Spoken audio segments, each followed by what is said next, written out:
Mesdames, Messieurs, bonsoir. Très honoré de bénéficier de votre sympathie traduite par l'attention particulière que vous avez à l'endroit de cet hebdomadaire qui met en action les hommes et des femmes solidaires. Notre motivation reste celle de voler au secours des personnes qui agonisent sous le poids de la misère. Parmi ces personnes, bon nombre sont des personnes qui sont rongées par la maladie en raison des moyens financiers dont ils sont dépourvus. Et d'autres personnes sont des sinistrés de catastrophes naturelles ou humaines. Face à cela, nous invitons ici la bonté humaine afin de se manifester pour rétablir le sourire et la santé auprès de ces personnes qui en demandent. Mesdames, Messieurs, merci de retrouver Regard Social, un regard favorable à la cause humaine qui crée bien sûr une chaîne de solidarité afin d'apporter de l'espoir, de l'oxygène à ces personnes qui en ont besoin. Une fois de plus, bonsoir et bonne arrivée.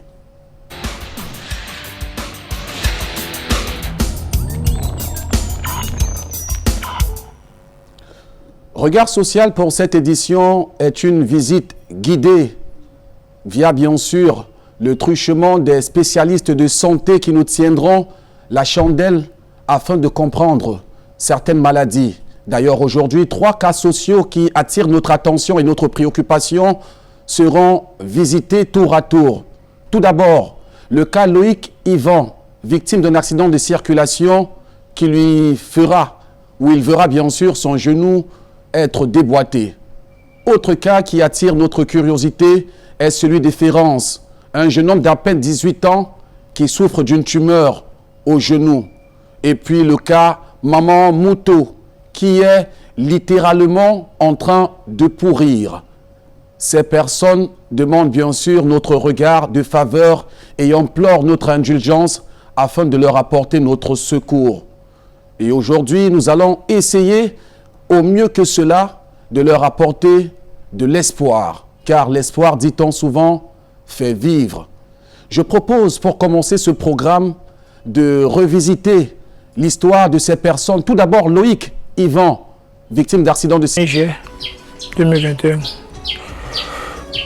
Au village Bongo Dongado, je réside. Je suis un mototaximan de là-bas. J'ai pour habitude le samedi de transporter un client que je vais déposer le samedi et je récupère le dimanche. Donc sur la route, presque arrivé déjà à bord de ma moto, tout à coup, une réaction comme si mes yeux s'étaient fermés. Donc comme si le sommeil m'avait emporté. Et le client que j'avais derrière, c'est lui qui me tapote, qui me met. Mon petit, tu es en train de nous amener en brousse. J'ai su sauter. En ouvrant les yeux, j'ai constaté effectivement qu'on allait vers la rigole. Le temps de redresser la moto, puisque la route est couverte de gravier. La roue avant a glissé et nous sommes tombés avec la moto. Pendant que nous sommes tombés avec la moto, j'ai voulu me relever brusquement. Je n'ai pas ressenti mon pied. Lui s'est levé. Quand je lui ai dit que grand, j'ai commencé à crier. Grand frère, ça ne va pas. Quand elle est venue toucher mon pied, j'ai crié. J'ai dit que non, le pied là, je ne ressens pas. Il y avait certaines personnes qui sortaient, puisque là-bas, en Bongo, nous sommes entourés de l'EVA et de la Palmeraie, donc la Souka Palme. Il y avait dans les ouvriers qui sortaient du travail, qui aussi sont venus pour essayer d'aider. J'ai ressenti, on m'a porté, mais ce n'était pas facile, puisqu'il pleuvait, il fallait qu'on me mette au hangar de transport. Le personnel venait souvent récupérer les ouvriers. C'est comme ça qu'on a essayé de vouloir me mettre sur la moto pour me ramener au village d'où je suis. Ce n'était pas possible. On a donc appelé un frère avec une voiture qui est venu me chercher. Le choc subi par Loïc Franck au niveau de son genou gauche aura la mauvaise fortune de faire l'objet d'une automédication par rapport d'analogie. Nous sommes arrivés en Bongo, dans une clinique nommée à l'Utième. Le docteur en question m'a demandé ce que je ressentais. J'avais très mal au pied, je ne ressens pas, ça fait vraiment, franchement mal. Il m'a donc injecté, je ne sais pas quoi, c'est un antibiotique pour que je puisse me calmer. Je me suis endormi. Après quelques temps, puisqu'on savait que c'est un mal de pied, et chez nous, on peut guérir cela. De façon massage du village, quoi. Nous sommes donc allés appeler un masseur qui est arrivé il a massé, il m'a fait un garrot ce samedi et qui m'a dit qu'il devait revenir vérifier l'évolution le samedi prochain. Tellement ça chauffait, dimanche, lundi, mardi, j'ai dit que je ne pouvais pas supporter la douleur. J'ai détaché. Puis j'ai retrouvé les boules, comme si le feu, l'huile m'avait brûlé, les petites boules. Après, j'ai décidé de monter en ville pour faire la radio et savoir exactement ce qu'il y a à l'intérieur du pays, même s'il va falloir qu'on continue. Le genou avait commencé à présenter des formes plus compliquées de ce qui au départ semblait être une entorse pour céder place à une plaie béante et une jambe enflée. C'est à ce moment que le tour des hôpitaux sera amorcé avec des diagnostics différents à chaque endroit fréquenté. Je suis arrivé dans Anyala. Avec ma mère, nous sommes partis à Lobaba pour faire la radio. Et les résultats sont sortis du cliché. Moi, je ne sais pas comment je peux interpréter. Bon, mais la façon dont j'ai vu ce que j'ai pu voir. Subitement, il fallait qu'on parle. Ma mère s'est mise à causer avec un monsieur après.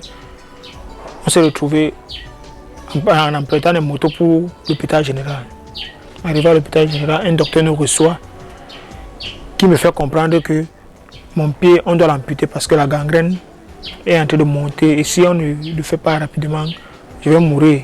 Mais il faudrait qu'on signe certains papiers pour que l'opération ait lieu et qu'il y ait une somme de 150 000 francs à déposer. C'est là que je leur fait comprendre que non.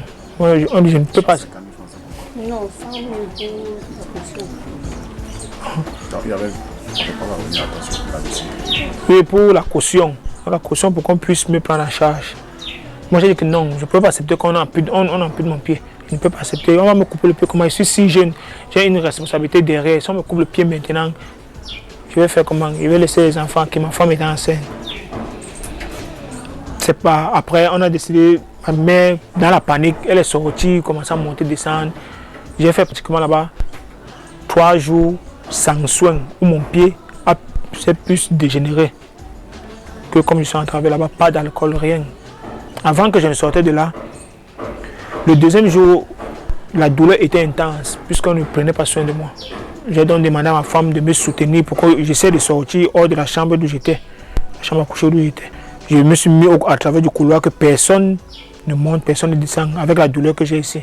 C'est là qu'une infirmière s'est rapprochée de moi. Elle m'a proposé son aide en me disant qu'elle ne peut rien faire, mais si j'ai de l'argent, elle peut faire quelque chose. Elle m'a demandé s'il y avait 11 000 francs. Je lui remets les 11 000 francs pour qu'elle me trouve les antibiotiques. J'ai remis les 11 000 francs à ma femme. Et c'était dans la nuit. Elle m'a mené à la caisse, je ne sais pas de quel côté. 11 000 francs, c'est pourquoi? Quel pourquoi? Les antibiotiques. Les antibiotiques pour permettre quoi?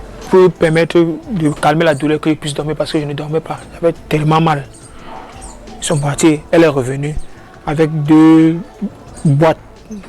Elle m'a injecté une, elle a gardé l'autre qu'on devait le faire le matin. Je me suis endormi jusqu'au matin. Et le matin, pourquoi m'injecter la deuxième boîte? C'était toujours le même scénario. Les douleurs ont commencé, j'appelle, quand quelqu'un entre, s'il vous plaît, injectez-moi, personne. Il a fallu que je refasse la même chose, ressortir au couloir pour qu'on puisse venir m'injecter. Jusqu'au moment où ma famille a essayé de trouver l'argent. Nous sommes sortis de là. On nous a orientés à Bilongue, dans une autre clinique là-bas. Bilongue, c'est le nom qui m'échappe un peu. D'où le monsieur en question a pris soin du pied. Jusqu'à ce que le pied essaie de retrouver cet état-ci. Mais il a eu peur parce que les os étaient là visibles. Après que le pied a baissé, parce que le pied était enflé, tout le mauvais sang est sorti, l'eau et tout. Les os ont commencé à se voir. Il a dit que non, lui n'est pas chirurgien, ce n'est pas son niveau. Là maintenant, il faudrait qu'on aille dans un hôpital d'eau, on peut m'opérer, mettre des fixateurs pour que les os puissent tenir. C'est comme ça qu'on sort le dimanche, le 9, une semaine après chez lui là-bas. Je reviens ça à la maison. Et depuis ce jour, je suis venu, ça n'a pas pu trouver, parce qu'il avait demandé qu'il nous fallait 3 fixateurs. Et un c'est 140 000. Il nous fallait 3. C'est pourquoi jusqu'à aujourd'hui, je suis là. On n'a pas pu trouver les moyens pour mon opération. Pourquoi je suis ici à la maison. Dans ce combat contre la maladie, qui pourrait lui coûter la vie. Loïc Franc est accompagné de sa fidèle compagne, enceinte, sa mère, sa tante et sa grand-mère qui ploient sous le poids de la misère.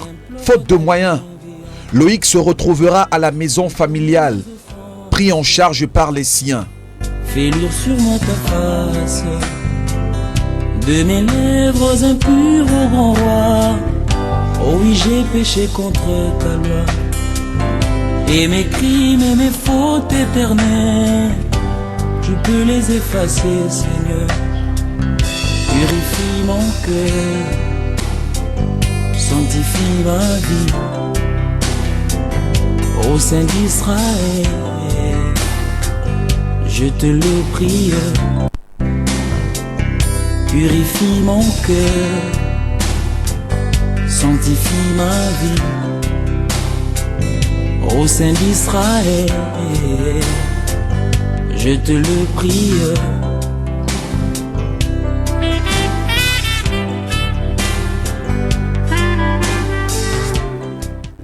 Sa mère, vendeuse de beignets de maïs, ne parvient même plus à trouver de quoi faire un pansement. Le cliché là sort. Celui qui était là comme chirurgien qui devait s'occuper nous dit qu'il ne peut pas nous recevoir. C'est lui qui nous envoie à l'hôpital général. Il dit que c'est à l'hôpital général. Il commence même à nous dire comment l'enfant a eu un truc qui était simple, qu'on pouvait soigner simplement. Nous on attend toujours quand c'est grave pour se lever. Je lui ai dit que moi je ne suis pas avec l'enfant. C'est comme ça qu'on reprend les motos, direction l'hôpital général. Moi en allant à l'hôpital général, je ne savais pas. Je n'avais jamais mis à l'hôpital, en tant que seulement qu'hôpital général de passage. Je n'ai jamais moi mis mon pied là-bas. C'est comme ça que quand on arrive, on a trouvé que le chirurgien-ci avait déjà appelé le chirurgien de l'hôpital général. Quand on arrive de la chaise roulante, on entre. Le monsieur demande, c'est vous Loïc? J'ai compris que celui de Logbaba lui avait déjà fait part de la situation. C'est comme ça qu'on entre. Il prend le bic. Il pique le pied, il pique. Il le sentait. Il dit, je le sens un peu ici là. Non, mon fils, ta maman doit vite faire. Il doit faire face. Le pied c'est déjà pourri. Il faut seulement l'amputer. Et on va amputer jusqu'au niveau d'ici. Et là, il dit quoi? Amputer le pied de qui? On m'ampute le pied que j'ai quel âge? Je lui demande que monsieur, essayez même d'abord. Et quand ça va vous dépasser, c'est là où. Mais à peine nous sommes arrivés, le pied avait même encore la boue partout. On n'a même pas essuyé, rien. Vous vous dites seulement que vous allez amputer le pied. Essayez d'amputer le pied même. Moi j'ai appris que même pour amputer le pied, il faut dépasser de l'argent. On n'ampute pas le pied pour rien. Parce que si je ne peux pas soigner son pied, c'est l'argent pour amputer que j'aurai. Je me dis que c'est la seule solution parce que la gangrène est en train de monter. Le nerf, il y a un nerf ici, il a appelé c'est nerf quoi. Quand ça serait d'attaquer, le tout va monter et c'est le cœur, voilà, comme c'est le pied gauche, c'est le côté du cœur. Il va mourir. Parce que les antibiotiques même d'abord, on a essayé même d'abord de commencer avec des injections. Ça n'a pas marché. Nous sommes maintenant sur les 500 là. C'est avec ça qu'on essaye. C'est moi-même qui fais le pansement. Mais on a essayé ici. La fille là nous a pris où c'est 2000. Elle dit pour faire le pansement c'est 2500. Je lui ai demandé que 2500 que moi je prends l'argent là. Je fais seulement le pansement comme ça. Un achèvement comme ça. Je ne sais même pas si c'est le bon ou c'est le bon. C'est seulement comme ça. La copine de Loïc enceinte, avec qui il partageait une complicité forte, riant de leurs moments de gaieté et de misère, ne va pas abandonner son conjoint dans cette situation. Pour lui, elle reste toujours une confidente, une oreille pour écouter ses plaintes et une épaule pour le réconforter.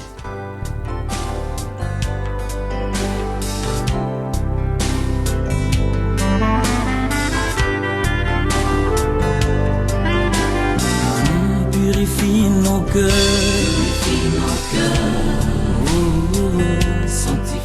L'hôpital il m'a porté, il m'amène là où il était à l'hôpital. Il me demande si j'ai le de supporter ce que je veux voir. Je dis quoi? Il dit que Si tu as seulement le cœur, ne peux pas me dire parce que je suis enceinte.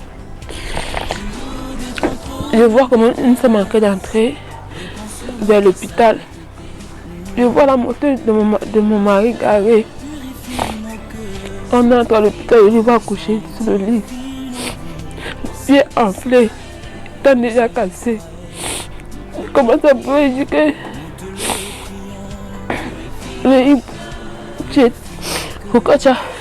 qu'est-ce qui s'est passé? Que ton père est devenu comme ça. Il ne parlait pas. Il pleurait seulement. Il pleurait. Puis il disait qu'il avait mal. Il avait mal, on lui a injecté. Puis nous sommes sortis, nous sommes partis à la maison. Il n'avait même pas d'argent. Le peu d'argent qu'il avait, c'est ça qu'il a payé à l'hôpital. Puis nous sommes sortis. Même pour manger, c'était pas facile. C'était soit ses amis qui venaient, ils laissent 500. On se bat avec pour manger. Je ne pouvais, moi j'étais déjà fatiguée avec ma situation, que je suis enceinte. Il veut pisser, c'est moi qui le porte, qui l'amène pour aller se mettre à l'aise. Tout, il fait tout sur place, tout. Il fait tout sur place.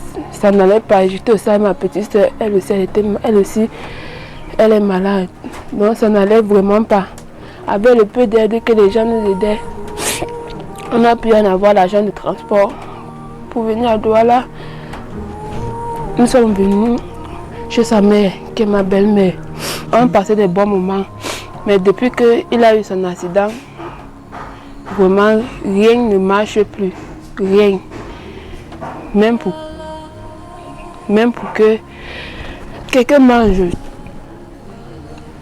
c'est très difficile.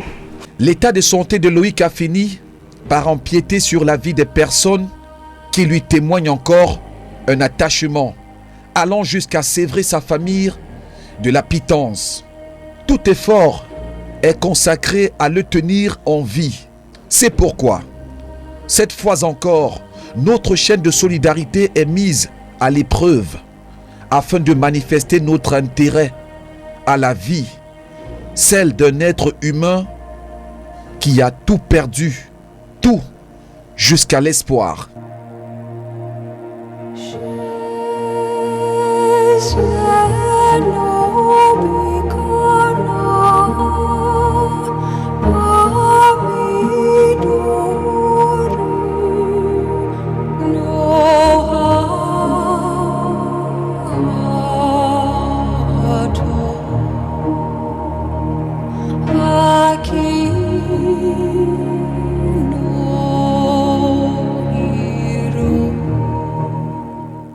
Baholam ule ni yami akuna ba be me le mabem lana le ola bomon gobe me ana grete ahola mon me ga be mana yi gobe pe me nya peto yarana ke me yim gobe ba be me mere ni ga teme ni ana le ke yin ye ya ga job lengi mu yonde ma an yebi dan man ka ke bo na le ba yak lak.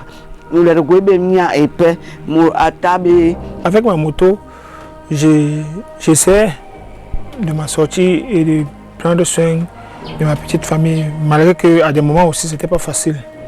Donc maintenant j'ai une fille qui devait aller à l'école, elle n'a pas pu partir à l'école cette année. Puisque le peu d'argent qu'il y avait, les petites économies qu'on avait, on essaie d'investir pour que je puisse retrouver la santé.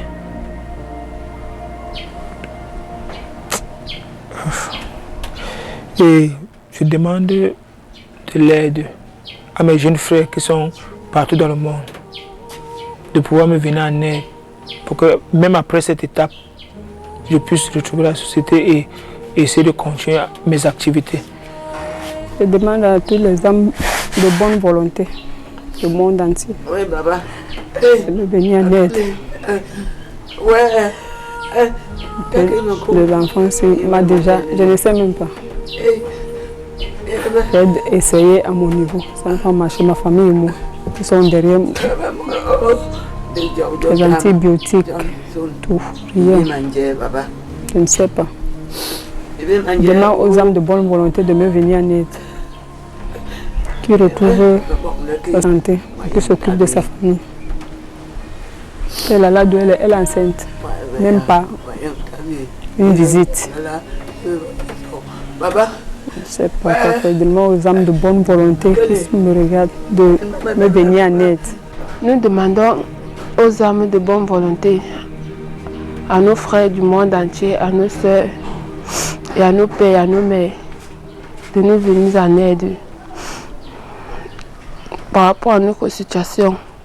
Nous avions tout essayé, de tous les moyens. On n'a pas trouvé de solution. Notre seul espoir.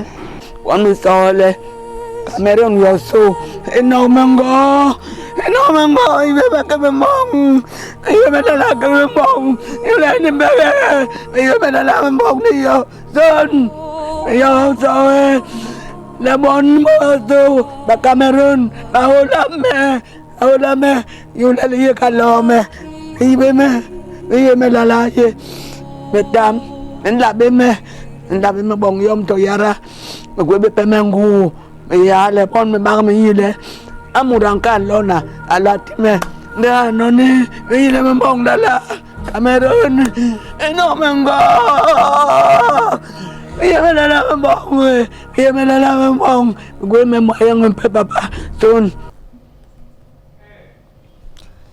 C'est un accident de circulation banal qui aujourd'hui a cloué Loïc Yvan au lit depuis de nombreux mois aujourd'hui. Loïc Yvan est un père de famille de plus de 3 enfants qui, au travers bien sûr de son activité de mototaximan, essayait de ramener la pitance à la maison. Aujourd'hui, son infirmité ne lui permet plus de pouvoir vaquer à son activité, surtout bénéficier de la motricité qu'il avait il y a de cela quelques années encore. Footballeur par passion, Yvan pourra-t-il retrouver les terrains de football? Ça, la décision est bien sûr entre nos mains. Puisqu'au départ, bien sûr, le premier pronostic qui a été fait sur ce genou nous indiquait que Loïc Yvan devait subir une amputation. Mais aujourd'hui, grâce aux efforts de la médecine et grâce bien sûr aux efforts des médecins bien qualifiés, nous avons la forte conviction que Loïc Yvan pourra remarcher de ses 2 jambes.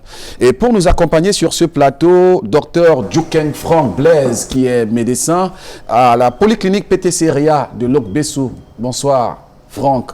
Bonsoir Djoukeng. Martin. Merci d'être là. Merci.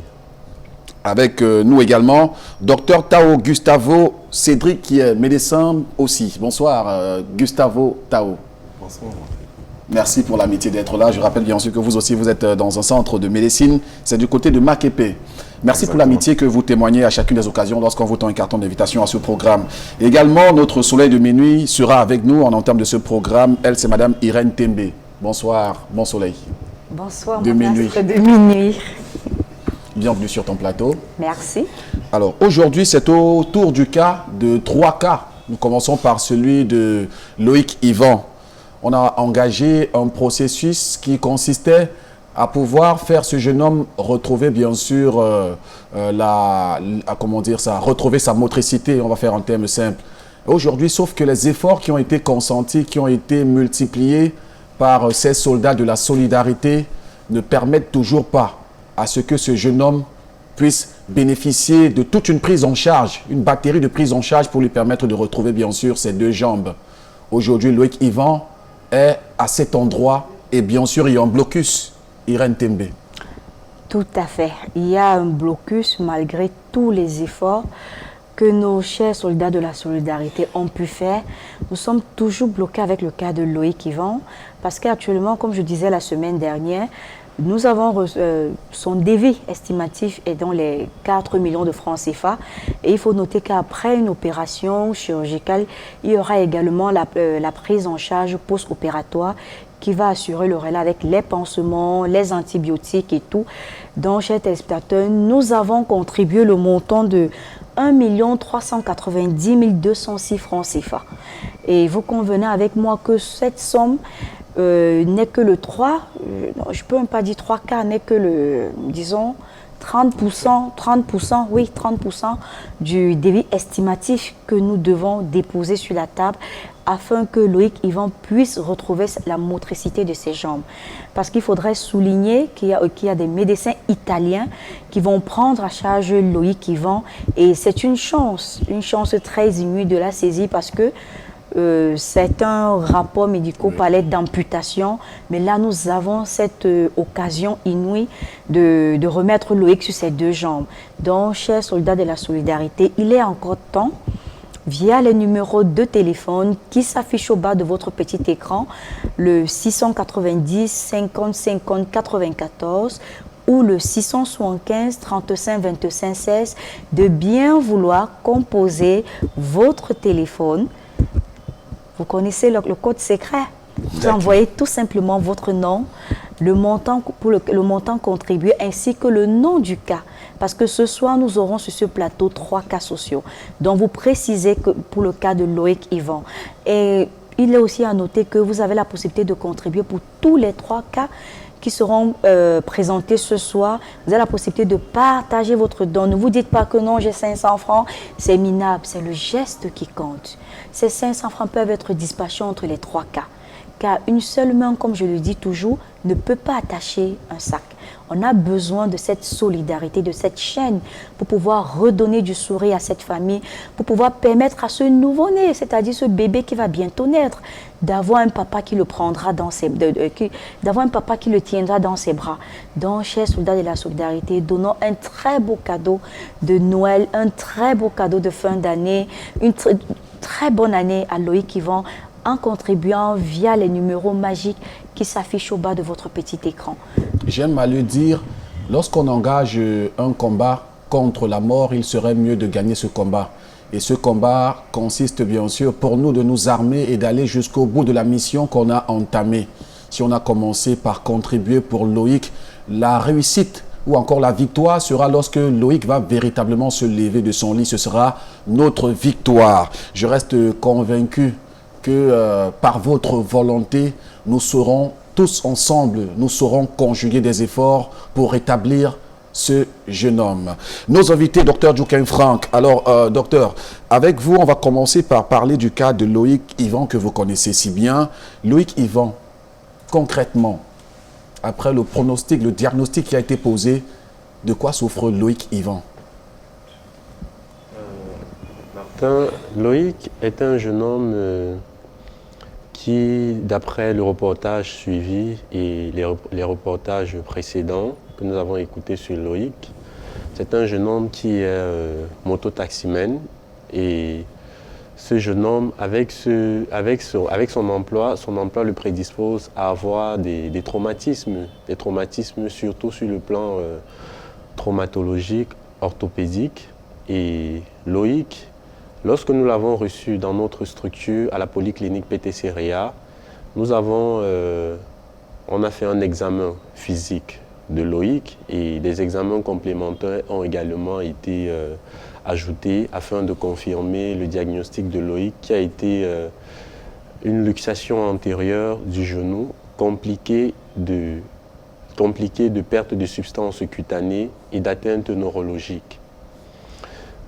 Sur le plan vasculaire, l'intégrité vasculaire est conservée. Donc, on oublie l'idée de l'amputation. J'aimerais bien sûr qu'on en parle, puisqu'on parle d'amputation. Quels sont les paramètres qui n'ont pas été pris en compte par l'expert qui diagnostiquait déjà une amputation? Il n'a pas tenu compte de quoi? Bon, déjà, Loïc a fait un accident dans une zone périphérique. Et généralement, dans ce type de zone, ils n'ont pas la possibilité d'avoir un plateau technique adapté pour pouvoir prendre en charge ou confirmer les diagnostics de ce genre de traumatisme. Devant un traumatisme du genou, déjà, ce traumatisme du genou est une urgence chirurgicale parce qu'il y a 3 types de complications principales qui sont des complications à ne pas prendre à la légère, que sont les complications vasculaires, neurologiques et cutanées. Surtout les complications vasculaires, nous avons jusqu'à 6 heures pour pouvoir les évaluer et demander l'expertise d'un chirurgien vasculaire pour pouvoir évaluer les complications vasculaires d'un membre, il faudrait réaliser certains examens tels qu'une artériographie. C'est un examen imagérique qui permet de visualiser le circuit artériel d'un membre ou d'une autre partie du corps. Et en plus de cet examen, il faudrait avoir une angio-IRM, angio en rapport avec les vaisseaux, et IRM, c'est une imagerie telle que le scanner ou un angioscan qui nous permet de pouvoir évaluer l'intégrité vasculaire du membre qui a été atteint. Déjà en périphérie, je suis persuadé qu'il ne dispose pas de cela. Et sur le plan clinique, physique, le praticien qui a reçu Loïc pouvait évaluer est-ce que les pouls périphériques sont conservés? Comment se présentait le membre? Est-ce qu'il était chaud? Est-ce qu'il était rosé? Ça, c'est ce que l'on apprend en faculté de médecine. C'est un examen physique normal d'un patient que l'on reçoit. En plus de cela, il y a des techniques qui nous permettent d'évaluer la conservation de cette intégrité vasculaire en prenant l'index de pression systolique qui consiste à prendre la pression artérielle de la jambe en regard du genou qui a été atteint et de faire un rapport de cette pression artérielle par rapport à la pression artérielle du bras. S'il est inférieur à 0,9, c'est qu'il y a une atteinte vasculaire. Ça, ce sont des techniques qui peuvent aider quelqu'un qui est en périphérie de pouvoir confirmer l'atteinte vasculaire ou infirmer cette atteinte-là. Et puis, Loïc, en plus de cela, vous avez constaté sur le reportage et les vidéos qui nous ont été présentées, nous avions une lésion importante du tissu cutané avec la visualisation des condyles en médecine. Ces parties blanchâtres que vous avez observées, cartilagineuses en postérieur, en arrière de son genou. Oui, là, c'est l'atteinte cutanée dont je suis en train de parler, qui est une complication à craindre parce que le genou, c'est une articulation et elle ne doit pas être exposée. Sinon, il y a des arthrites septiques dont il faudra faire face en plus de sa luxation. Donc, dans ce genre de traumatisme, on regarde le temps, on regarde les complications qui peuvent survenir avec le temps. Donc, chez Loïc, quand nous l'avons reçu dans notre clinique, nous avions une perte de la sensibilité. Et la sensibilité sur certaines zones de sa jambe, tandis que d'autres zones, la sensibilité était conservée. Le membre était rosé, on lui a réalisé une artériographie de cette partie de la jambe qui s'est avérée normale. Du coup, il n'y avait pas à penser à une amputation. Alors, sur une échelle de 1 à 10, oui. À quel degré situons-nous le cas Loïc à l'arrivée dans votre polyclinique? Par rapport à l'arrivée, oui. C'est ça? Oui. Actuellement, dès Loïc, son arrivée, à l'avancée de l'aggravement de son mal, sur une échelle de 1 à 10, oui. On le classe où? On le classait où en ce moment? Bon, initialement, Loïc, il était classé sur une échelle, sur cette échelle, il était classé à 2 sur 10. Déjà, sur le plan psychologique, Loïc était un patient abattu. C'est un jeune qui doit se battre pour pouvoir subvenir aux besoins de sa famille. Il est un papa de 3 enfants, et je crois qu'il y a le 4e qui arrive. Il est jeune, et puis sa seule possibilité de pouvoir se procurer de l'argent afin de pouvoir subvenir à ses besoins et à ceux de sa famille, c'était de faire la moto. Du coup, sur le plan psychologique, Loïc était abattu. Et également avec toutes les multiples consultations que Loïc a eu à bénéficier, bon, il a été consulté et puis chaque fois on lui a toujours parlé de l'amputation. Bon, je ne sais sur quelle base les autres praticiens parlaient d'amputation, mais déjà avec cette terrible nouvelle qu'il a chaque fois reçue, à chaque fois qu'il allait dans différentes structures, je crois que Loïc était un patient vraiment abattu. Alors, docteur Gustavo Tao, dites-nous plutôt, qu'est-ce qui peut expliquer le fait que nous soyons partis d'un accident très banal à une luxuration? Je crois que c'est l'expression. Une luxation. Une luxation. En fait, l'accident près de la luxation. La luxation. Oui. Déjà, il faudrait dire que c'est l'élément principal d'abord, c'est la négligence. Négligence d'une part, faute de moyens. Négligence d'autre part, faute de considération. C'est-à-dire, on s'est dit justement, comme vous avez dit, un accident banal. Parce qu'il faut dire, la luxation n'est pas survenue après l'accident. C'est l'accident qui entraîne la luxation. On était déjà là. C'est-à-dire qu'il faut dire au moment où il a eu son accident, je pense que c'est le fait d'avoir dit bon, ce n'est qu'un accident. Il s'est dit bon, avec un massage, une petite plaie, ça va aller d'ici quelques jours. Et c'est cette négligence-là qui nous mène là où nous sommes aujourd'hui. Il faudrait dire que c'est vrai, comme disait tout à l'heure Dr. Djoukhin, en médecine, l'appareil clinique a une très grande valeur. Le plus souvent, les patients pensent qu'elle est importante lorsqu'elle est positive, mais même sa négativité aussi est importante. Je m'explique. Chez un patient pareil, il aurait pu ne pas avoir de luxation, par exemple. Mais le fait d'avoir fait une radio d'emblée aurait permis d'éliminer la possibilité. Ça veut dire, vous pouvez avoir un accident, vous levez, vous marchez bien, mais il y a cette douleur qui persiste. Le fait de faire une radio à l'instant, ce n'est pas forcément pour qu'il y ait une fracture. C'est aussi pour permettre d'exclure la possibilité d'avoir une fracture. Parce que lorsqu'on a un traumatisme, on pense à tous les diagnostics possibles, mais on pense aussi au diagnostic d'exclusion, au diagnostic improbable.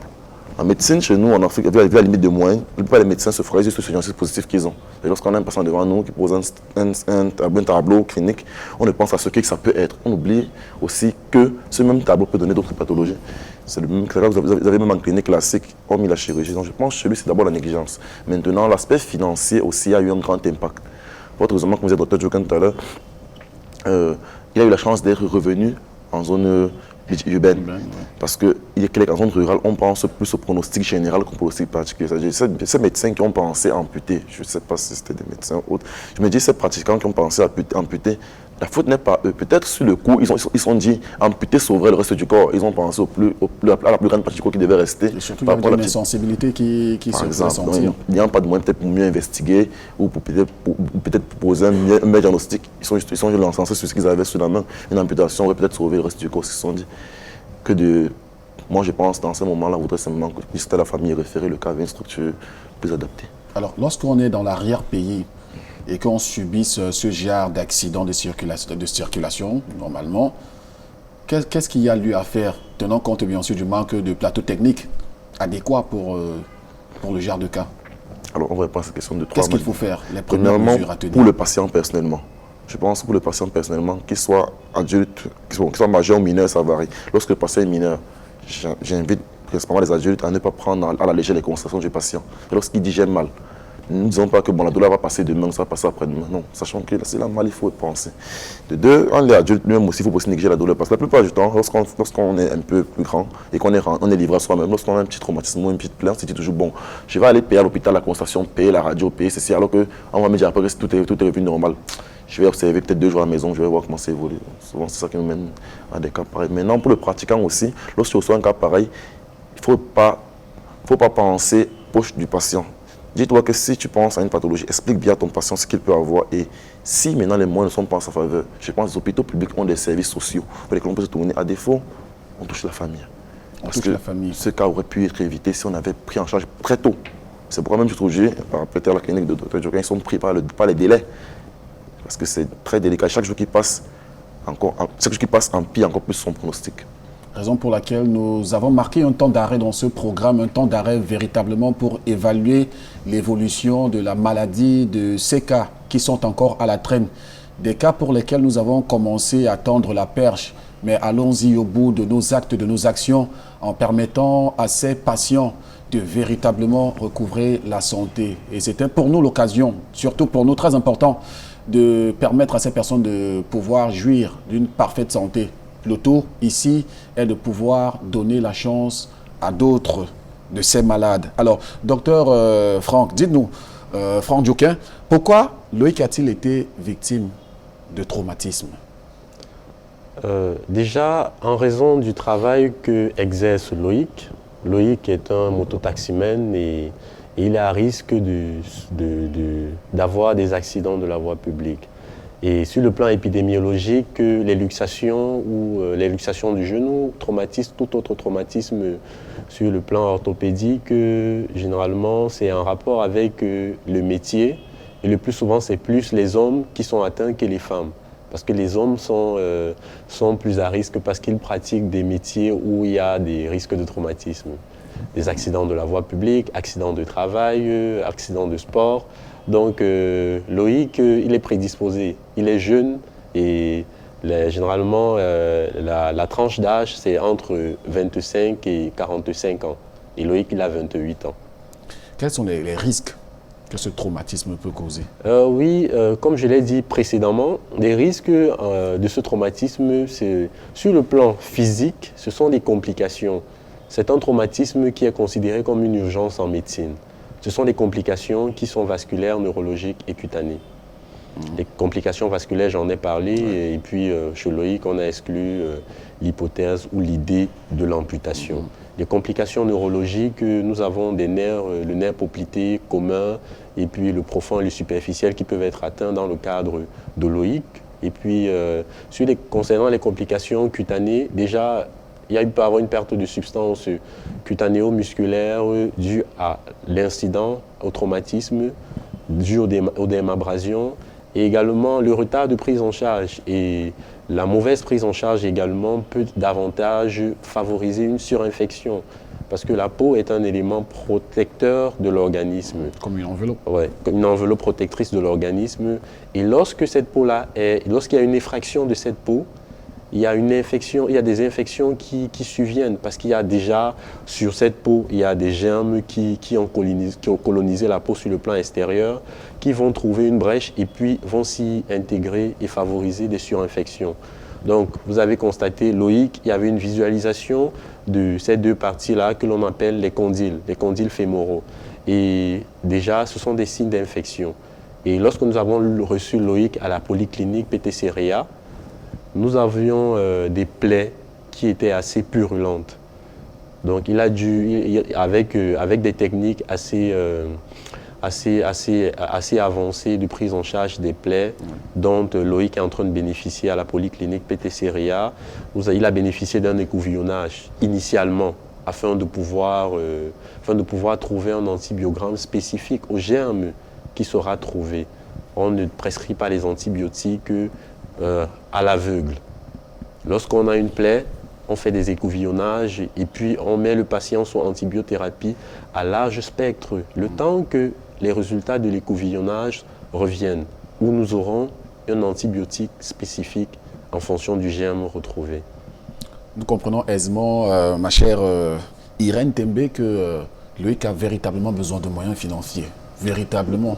Au vu bien sûr de l'ampleur du mal qui, avec le temps qui est en train de passer, risque d'apporter des complications majeures. Tout à fait. C'est la raison pour laquelle nous sommes présents sur ce plateau avec l'un de ces médecins pour pouvoir permettre à nos chers soldats de la solidarité de bien saisir le contexte et la situation dans laquelle on se trouve actuellement. Il est temps vraiment de réagir, parce que là, le cas devient de plus en plus critique et Loïc a vraiment besoin de vos aides, de vos différentes aides, qu'elles soient de nature spirituelle, qu'elles soient de nature matérielle, quelle qu'en soit la nature. Pour l'instant, nous avons besoin de moyens financiers pour pouvoir redonner à Loïc, franchement, la motricité de ses jambes. On a vraiment besoin de cela. Et je tenais toujours à rappeler que nous avons un devis estimatif qui monte dans les 4 millions de francs CFA. Et nous avons actuellement 1 390 206 francs. Là, c'est le montant que, chers téléspectateurs, vous avez contribué depuis la date du 21 octobre 2021, date à laquelle Loïc était présent sur ce plateau pour parler de sa situation, pour vous implorer afin que vous puissiez lui venir en aide.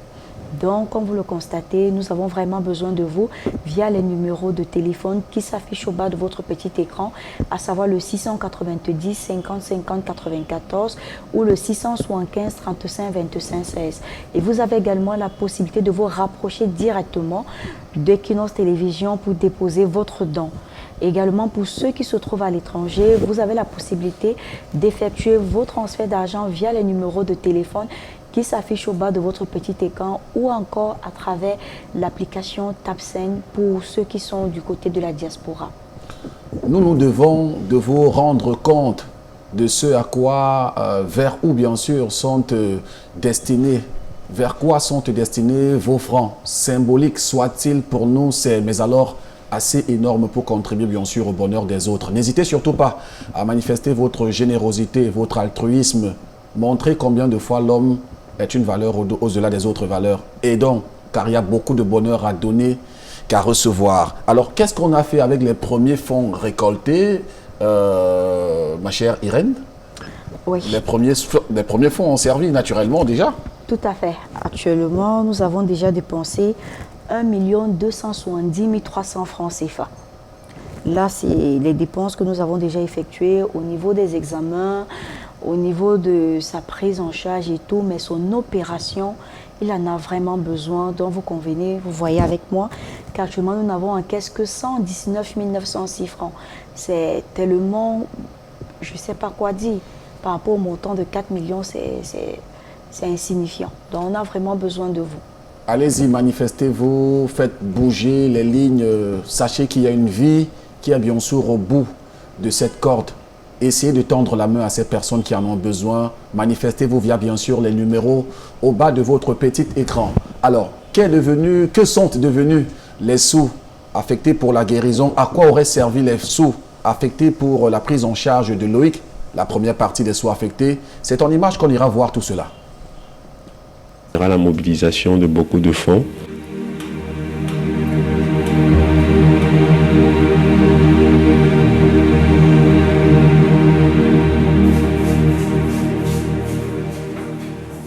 Interné à la polyclinique PTC Réa, Loïc Yvan se sent plutôt rassuré grâce à la qualité de discours que lui tient le personnel médical. De quoi booster son moral.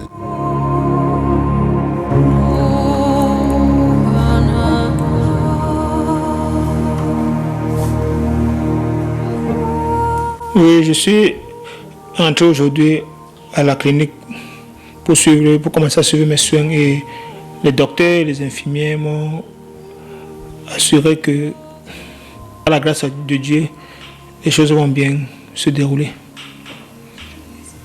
Et je remercie toutes ces personnes qui ont contribué et je continue encore une fois de plus à leur dire merci. Si l'espoir semble se dessiner à l'horizon, c'est forcément parce que la chaîne de solidarité s'est mise en marche. Et pour atteindre notre objectif commun, qui est celui de donner le sourire, il nous faudra redoubler de bouchées. Car pour la petite famille de Loïc Yvan, dont il est le responsable, sa peine affecte chacun d'eux.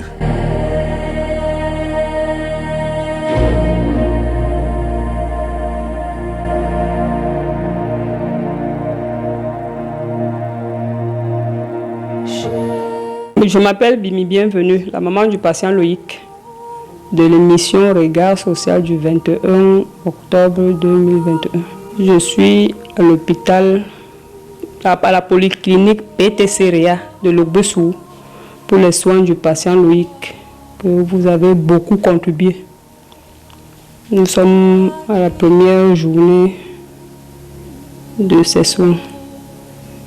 Je suis encore devant vous aujourd'hui pour vous dire grandement merci et continuer à m'aider pour qu'il retrouve l'usage de son pied parce que le processus est très long et ça demande beaucoup de moyens. Continuez à m'aider s'il vous plaît.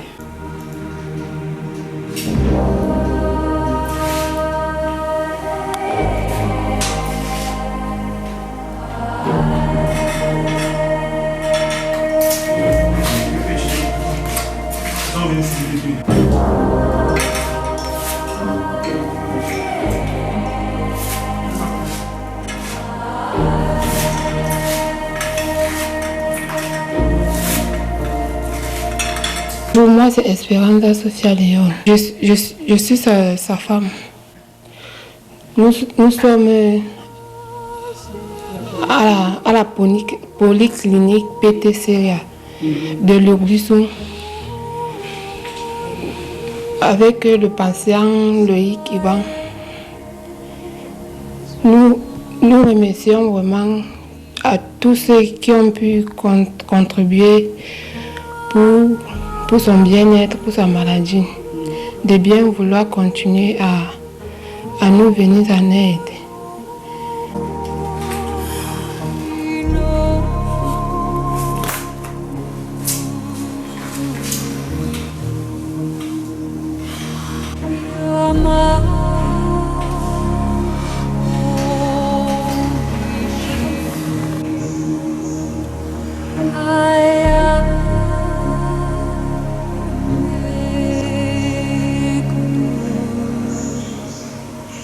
Je continue toujours à implorer l'aide des âmes de bonne volonté, de toujours pouvoir continuer à soutenir et à m'aider, puisque mon processus pour mon état est vraiment très long. Donc, on pense que peut-être les moyens que nous avons déjà sont utiles, mais peut-être ne seront pas suffisants. Donc, je continue toujours à supplier les âmes de bonne volonté de toujours me venir en aide.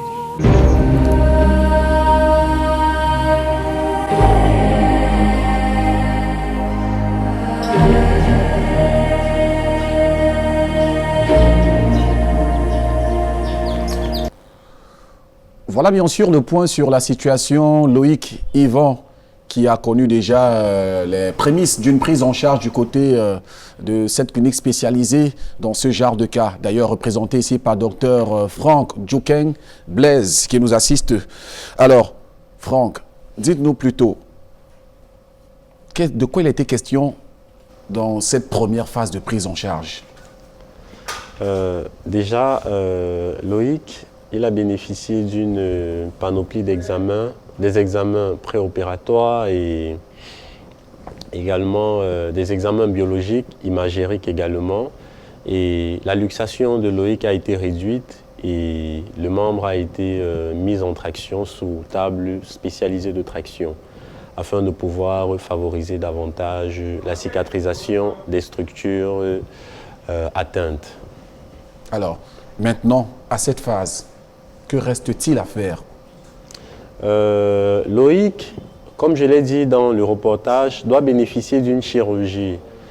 Il doit bénéficier d'une chirurgie et pour le moment, en plus de sa traction, il bénéficie d'une prise en charge de ses ouvertures cutanées. Et la chirurgie consistera à lui faire un pontage du genou fémoro-tibial afin de pouvoir rétablir la motilité du membre. Il y aura certainement une phase de rééducation qui sera... Oui, en plus après la chirurgie, le post-chirurgical sera constitué d'une prise en charge antibiotique et également une kinésithérapie rééducatrice parce que Loïc, ça fait longtemps qu'il n'a pas marché et le membre, la musculature du membre atteint est atrophiée. Alors, dans cette phase, docteur Gustavo Tao, lorsqu'un patient est dans cette phase, première phase de prise en charge, quelles sont les recommandations ou encore quelles sont des données à suivre lorsqu'on est dans cette phase, bien sûr, bien avant de passer au bloc opératoire? C'est-à-dire sur le plan de, en fait, en général pour les patients post-op, ce qu'il faut en premier, c'est d'abord un très bon suivi psychologique. Toute opération préalable nécessite un bon accompagnement psychologique, que ce soit familial, amical, même médical. La question est surgie parce que plus le temps traîne, lorsqu'on marque une pause, certainement il y a des complications qui peuvent s'annoncer dans des jours à venir. Alors, lorsqu'on est dans cette phase d'arrêt, qu'est-ce qu'il faut faire pour le patient? Je pense pour ma part que lorsque le patient est déjà dans les mains d'une clinique ou bien lorsqu'il est déjà pris en charge par un médecin, ce sont des trucs qui sont pris, qui sont anticipés. On ne se prépare déjà à cela. Parce que lorsqu'on met un traitement chez un patient, on prévoit les complications. Parce que même dans le processus de la prise en charge d'un patient, il y a bien le motif prévenir les complications. On doit éviter cela. Maintenant, lorsqu'on est au poids mort, comme c'est le cas chez Loïc Yvan, justement pour prévenir ces complications, ce qu'on fait le plus souvent en ce moment, c'est qu'on fait d'abord ce qui peut être fait en fonction des moyens dont on dispose. Comme dans son cas, on n'attend pas l'opération, on va mettre sa traction en place, on va le mettre sur antibiotique autant pour moi pour le soulager le temps qu'il pourra et en attendant de pouvoir le faire passer au bloc. Je pense qu'on parlait la dernière fois des chirurgiens qui étaient venus d'Italie pour faire justement. Tant que cette phase n'est pas encore amorcée, il faut d'abord ce plan psychologique, le rassurer, le calmer, le préparer mentalement.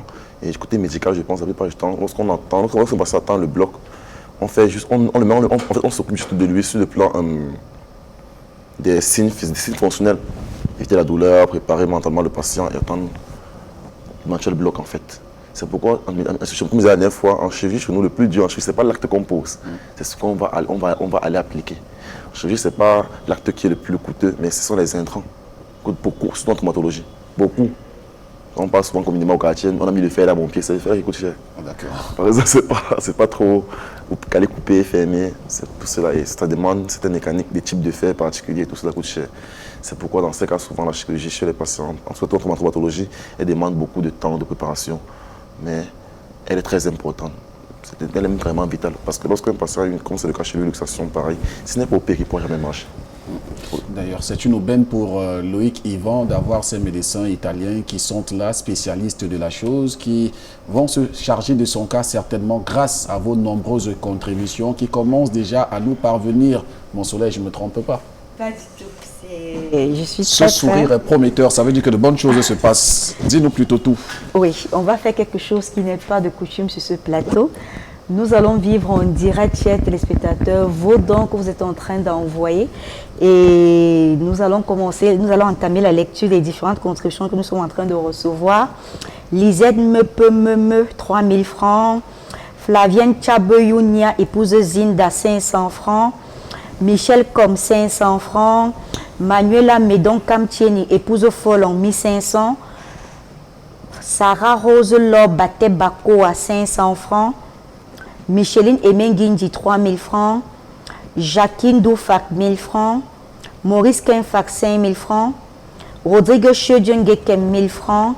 Henriette Nanda, 500 francs. Désiré Onana, 2000 francs. Yoï Cardinal Mazarin, 3 000 francs. Delphine Gadem, 3 000 francs. Cédal Patriciane Defo Madjou, 1000 francs. Françoise Ndiadem, 1500. Julie Kamagou Gaha, 2500. Barthélemy Zogou, 1000 francs. Saturine Duplessis Bedji, 5000 francs. Fallon Nadia Youbitouko, 500 francs. Toukam Janine, 2000 francs. Irène Bénédine Motué, 500 francs. Denise Ndjemba Gonga, 5200. Émile Carlos Takoudjou, 1000 francs. Jean Thibault Olomo Atangana, 2000 francs. Motué épouse Fankam, 2550 francs. Gatiem Takam Kengam, 10 300. Gustave Zobé Song Hafwo Choyo, 2000 francs. Eve Tchafak, 1000 francs. Joséphine Touko, 2000. Guillaume Takwantonga Delio, 2000 francs. Michel Bakari, 2000 francs. Emilienne Mano, 1000 francs. Edison Tanguy, 5000 francs. Venu Kongso Solange, 2000 francs. Rose Gladys de la Cité, 1000 francs. Nia Beneyem, 1000 francs. Âme Charitable, 2500. Kamta Aimé Yannick, 30 000. Bona, 10 000. Mengue Karen, 1000 francs. Claudine Djoumessi, 1000 francs. Monique Christelle Kemogne, 10 000. Françoise Massé, 5 000. Odile Ndjoka, 1000 francs. Irène Sonia Imelon, 5 000 francs. Nestor Fongan, 1000 francs. Jeanne Chamgwe, 500. Rostand Duclerc, 1000 francs. Christelle Ninche, 1000 francs. Cyril Bol, 2000. Florence Eziekem, épouse Niamsi, 5 000 francs. Gilbert Chofak, 1000 francs. Noëlla Chouna Imeli, 2000 francs. Je peux continuer? Vas-y, te gêne pas. D'accord, parce qu'on continue à recevoir encore. Merci, chers soldats de la solidarité. Je vais juste donner le montant qui s'affiche au compteur. Là, actuellement, nous avons 250 331 francs CFA. Donc, nous vous disons déjà bravo, chers soldats de la solidarité. En 15 minutes, vous avez réagi ainsi. Ça veut dire que si ça continue, nous pourrons atteindre ce soir, pourquoi pas, la somme d'1 million de francs CFA. Donc, continuez via les numéros de téléphone qui s'affichent au bas de votre petit écran, à savoir le 675 35 25 16 ou le 690 50 50 94.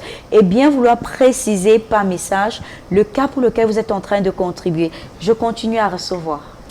Alors, n'oubliez surtout pas, qui donne, prête à Dieu. Vous aussi, tendez la main à ces personnes qui en ont besoin. Montrez-leur de votre générosité. Essayez d'être, comment dire ça, essayez bien sûr de relativiser, comprendre la douleur des autres. Et vous comprendrez combien de fois il est important d'agir et de contribuer en leur faveur. Autre cas qui est au centre de nos préoccupations ce soir, un cas d'ailleurs dont les contributions se sont arrêtées. Pour mission, nous l'avons, celle bien sûr de pouvoir rétablir le bonheur, la santé de ces personnes. Je vous invite cette fois-ci à la rencontre de Férence. Il est du côté de Moutenguene, un jeune d'à peine 18 ans qui est déjà au bord du précipice.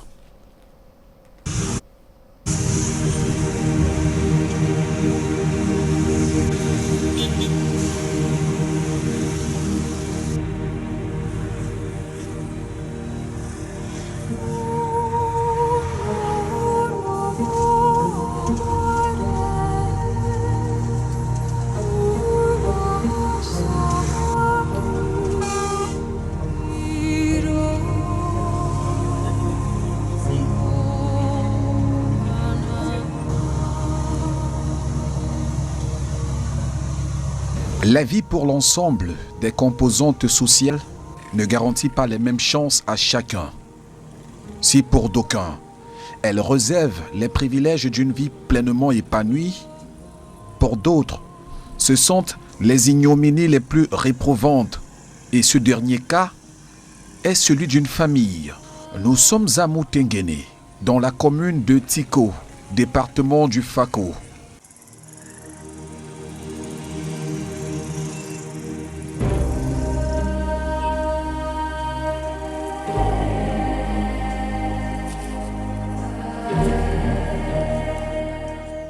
À la rencontre de Férence, un jeune d'à peine 18 ans, dont la vie pour son entourage semble l'avoir condamné en raison d'un cancer du genou qui l'a littéralement paralysé. Orphelin de père et de mère à l'âge de 4 mois, l'enfant va grandir auprès de sa grand-mère à Woum, dans la région du Nord-Ouest, où il sera élevé grâce aux revenus des travaux champêtres. En classe de CM1, alors qu'il rentrait de l'école, Férence va grimper sur un arbre et c'est là où tout a basculé dans sa vie.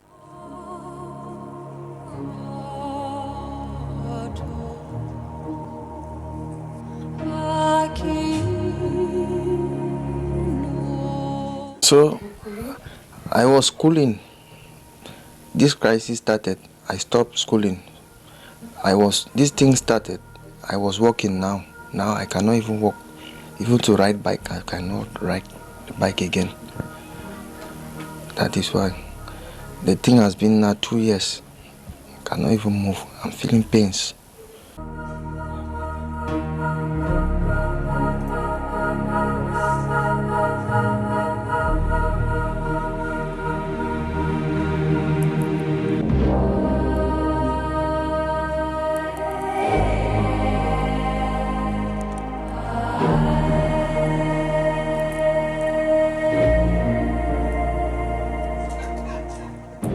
This pikin na my grand pikin.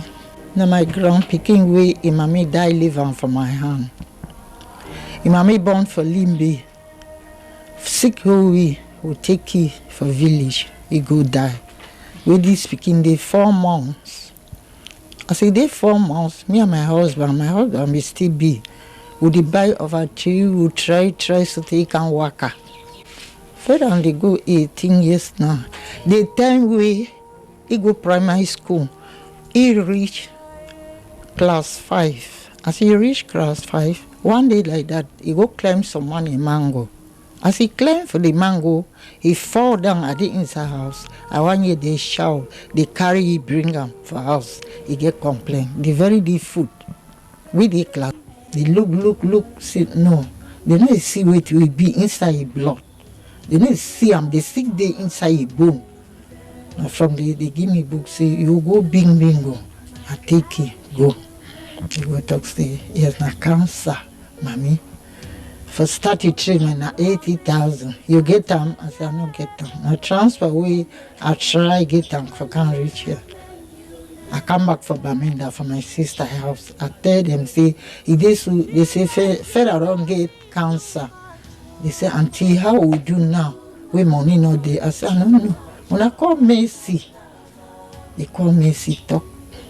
Mercy cry. Say, now which can I balog this? Mommy, you don't suffer with the pikin. Pikin don't big. Oh, we go to carry water give you. Now which can think this? She don't so I say, where? Papa God, the one day when they begin forgive me, lie. Messi for one BJ, me Suzanne for day we don't go since. Suzanne feel all he booked them all. They just knock for it front here. August had buried 2 pigs there. Mother, when I was in Mutengene, Mercy called me that Ferran is sick. Oh, I said, yes, Ferran is sick of what? He said that Ferran leg is just swelling. I said, man, what is that? Mama is there, Mama leg is not fine there. Ferran is the person that's supposed to take care of Mama. Where did the leg come from to come and fall on Ferran? He said that, I don't know.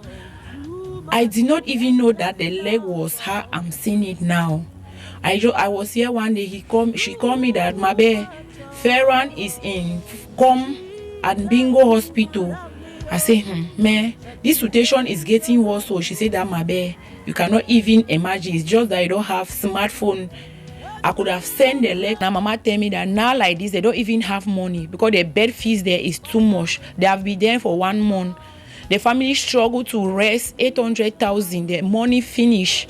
Then they started asking them to pay bed to go and make tests. They asked her morning that she should bring money to make the test. Mama said that now like this, she don't even have any money. Even money for food, she does not have. So I tell Mama that you people should better come here in Mutengene so that when you have rendezvous, you leave here and go to the rendezvous so that they will check you. I left there. Mama called me that they are in Mutengene Park in the market. I left the house.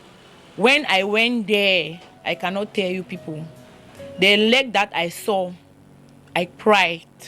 I cried for that mother because she has suffered with that child.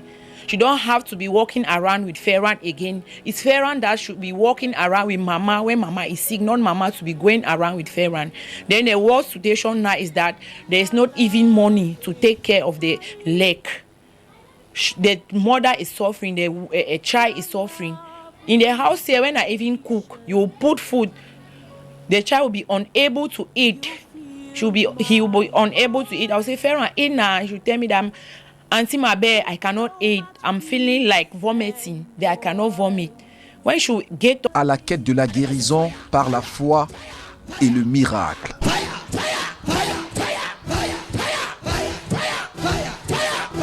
We have went to churches. We even went to John Chi.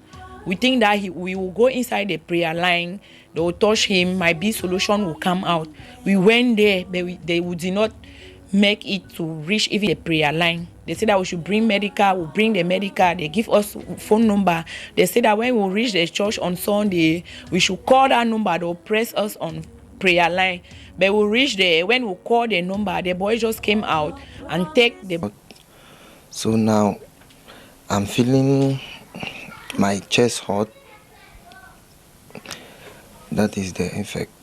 So my leg too is paining badly. Now I cannot do anything. I'm just lying down on the bed. Get up. Sometimes they will try to beat me. Sometimes I'll struggle by myself to beat. That's the things. I can. Sometimes I cannot even eat. Cannot eat. Yes. Because sometimes I'm feeling vomiting, but the vomiting is not coming. Feeling weak. My eyes will be turning. You hear my trouble for this world. Just look my skin so. Sometimes she don't chop, not define. Sometimes we just lie down for a bit and only cry. I say, wait till me I don't do for this world way. They punish me for this kind of way.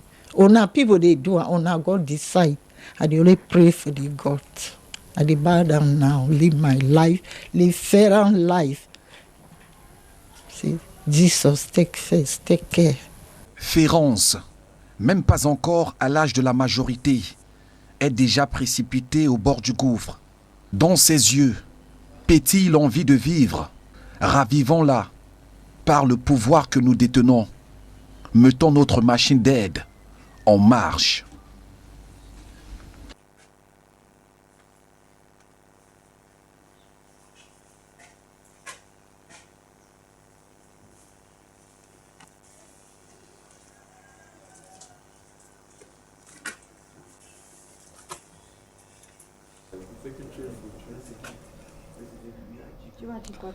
Le besoin d'une aide est manifeste au vu bien sûr du quotidien de ce jeune d'à peine 18 ans, Férance, orphelin de père et de mère, qui vit aux côtés de sa grand-mère aujourd'hui.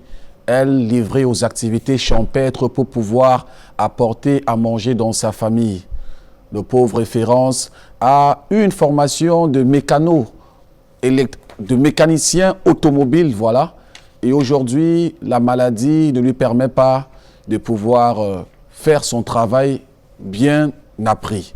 Férance souffre d'une tumeur au niveau du genou. Alors, avec vous, docteur Tao Gustavo, je veux savoir l'état du patient et ce qui est envisagé pour le cas Férance. Alors, pour ne pas revenir sur ce qui a été dit dans les dernières émissions, on avait conclu finalement sur le patient qu'il s'agissait justement d'une tumeur. Et bon, n'ayant pas encore déterminé le processus malin ou bénin de la tumeur, puisque chez lui, l'examen qui a été fait juste avant son admission au plateau avait été une biopsie et une biopsie des ganglions inguinaux. Alors, on a eu encore à faire chez lui une radio du thorax pour essayer d'investiguer sur le plan des principales métastases. Vous savez, les osseaux, ça a comme métastases beaucoup plus au niveau des poumons. Ensuite, on a envisagé chez lui aussi de faire un full body scan, bon, qui n'a pas encore été réalisé, faute de moins. Un scanner du corps? Oui, entier. Bon, maintenant, il se pose deux problèmes. Vous savez, vu les limites de la médecine actuelle chez nous, on prend le contexte local. Contexte local, il faut d'abord une bonne préparation psychologique chez mon frère Férance. D'abord, le préparer psychologiquement parce qu'il faut dire qu'il est franchement abattu. Vu que déjà, avant de revenir sur ce doigt-là, il avait déjà envisagé là chez lui l'hypothèse d'une amputation. Bon, nous n'avons pas confirmé l'amputation parce que nous pensons qu'il peut avoir mieux à faire. Mais vu les limites financières, les limites même les limites techniques locales, l'amputation serait plus probable qu'un autre traitement. Maintenant, pour l'instant, avec l'oncologue et les autres médecins, on n'a pas encore décidé pour l'instant. Mais pour dire vrai, en attendant des autres bilans qui vont être faits chez lui, à savoir les autres scanners, on a d'abord interrompu les chimiothérapies parce qu'il avait déjà fait 4. On a arrêté d'abord pour l'instant. Et il a commencé à avoir un suivi psychologique d'abord, ce qui a été fait en attente. Bon, maintenant, il y a maintenant la décision de la pose d'une prothèse ou un traitement de sa tumeur en fait. Donc ça veut dire un dernier ressort, ce sera l'amputation. L'amputation n'est jamais une joie pour un médecin.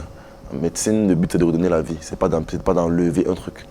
Donc, pour dire vrai, lorsqu'on décide d'amputer un membre chez un patient, c'est vraiment en dernier recours. C'est pourquoi ça prend du temps.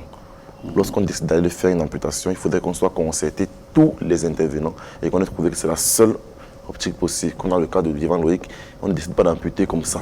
On prend la peine d'investiguer, de prendre un conseil auprès des confrères et autres collègues. Parce que l'amputation va être décidée de façon collégiale. C'est bien qu'on sache qu'il n'y a plus d'autres alternatives avant d'aller la faire. Puisqu'il y a plusieurs disciplines qui interviennent. Bien sûr, c'est pour ça que la prise en charge des tumeurs est toujours multidisciplinaire. D'accord. Alors avec vous, docteur Franck Djoukeng, votre avis sur le cas Férance et en même temps, par la même occasion, les alternatives à l'amputation, qu'est-ce que vous en pensez? Concernant ce cas, il s'agit, comme j'ai suivi, d'un ostéosarcome. Un ostéosarcome confirmé sur le plan histologique avec des signes de métastase. Et concernant la prise en charge, comme le docteur Tao l'a évoqué, la prise en charge va dépendre du grade histologique de la tumeur et de l'extension de la tumeur. C'est-à-dire? Le grade histologique de la tumeur, est-ce que la tumeur a déjà envahi, est-ce qu'elle est métastasée, est-ce qu'elle a envahi les ganglions, est-ce qu'elle a des foyers secondaires? Et concernant, ça c'est le bilan d'extension. Et puis il y a le grade de la tumeur qui nous sera révélé par le médecin anatomopathologiste. Et concernant la prise en charge, généralement dans ce genre de tumeur, lorsqu'on reçoit un patient avec un ostéosarcome ou toute autre tumeur, on lui fait un bilan, on diagnostique grâce à une biopsie qui est faite. Le plus souvent, il faudrait faire une biopsie lors d'un acte chirurgical afin de prendre un maximum de tissus et pour que le diagnostic ne nous échappe pas. Dans le cas de Lorenz, on a une confirmation qu'il s'agit d'un ostéosarcome. Et en plus de cela, nous devons essayer d'évaluer le bilan d'extension loco-régional et général. La plupart du temps, les tumeurs, les ostéosarcomes, comme le docteur Tao l'a dit, métastases au niveau du poumon. Mais il n'y a pas que le poumon comme foyer de prédilection secondaire. On peut également avoir le cerveau, on peut également avoir d'autres organes. C'est la raison pour laquelle il faut toujours faire un total body scan. L'appareil digestif, par exemple, puisqu'il éprouve, des nausées, il a du mal à manger, il n'a pas d'appétit. Les nausées également s'appellent liées à ces séances de chimiothérapie. D'accord.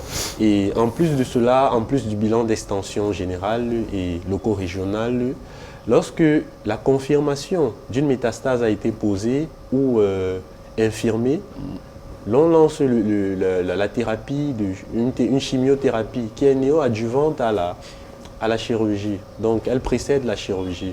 Cette chimiothérapie, initialement, aura pour but de diminuer la taille de la tumeur sur le plan local, sur le plan osseux. Et en plus de cela, elle pourra permettre d'éviter des métastases ou de limiter l'extension de ces métastases-là. Et puis, avec l'aide d'un chirurgien senior, un chirurgien spécifique très expérimenté, il pourra nous faire une résection de la tumeur. Il pourra également favoriser une reconstitution du membre. Vu qu'il s'agit du genou chez Lorenz, il y a beaucoup d'alternatives thérapeutiques. Parlons-en justement. À part l'amputation. Oui. Donc, en ce qui concerne le cas de Lorenz, il y a des multitudes de thérapies. Et si jamais il échappait à l'amputation? Ah oui, bon, en parlant des thérapies, à part l'amputation, nous avons la pose de prothèses. Nous avons des prothèses, nous avons des reconstitutions à base de ciment ostéogénétique. Et nous avons, avec la médecine avancée, nous avons des prothèses de croissance. Ce sont des prothèses qui s'adaptent à la croissance du patient. Lorenz, il est jeune. Donc, au fur et à mesure qu'il grandira, cette prothèse pourra s'adapter à sa croissance. C'est vrai qu'il pourra également avoir une différence de longueur de membre, mais cela peut être pallié avec des semelles ou des chaussures adaptées par rapport à cette différence de longueur de membre. Et les indications d'amputation dans le cadre de ce genre de tumeur, c'est lorsque nous avons une tumeur qui est énorme et qui a déjà envahi presque tout le tissu adjacent à l'articulation. Donc ça a envahi l'autre os, l'os qui est adjacent à l'articulation, les parties molles à proximité. Nous avons également des tumeurs qui sont infectées, des tumeurs chez des personnes d'âge, chez les jeunes personnes. Donc ça, ce sont des cas d'amputation. Donc vraiment, dans le cas de Lorenz, il faut évaluer quelle est l'extension de sa tumeur. Il faudrait que l'anatomopathologiste nous confirme si la tumeur, elle peut être réséquée.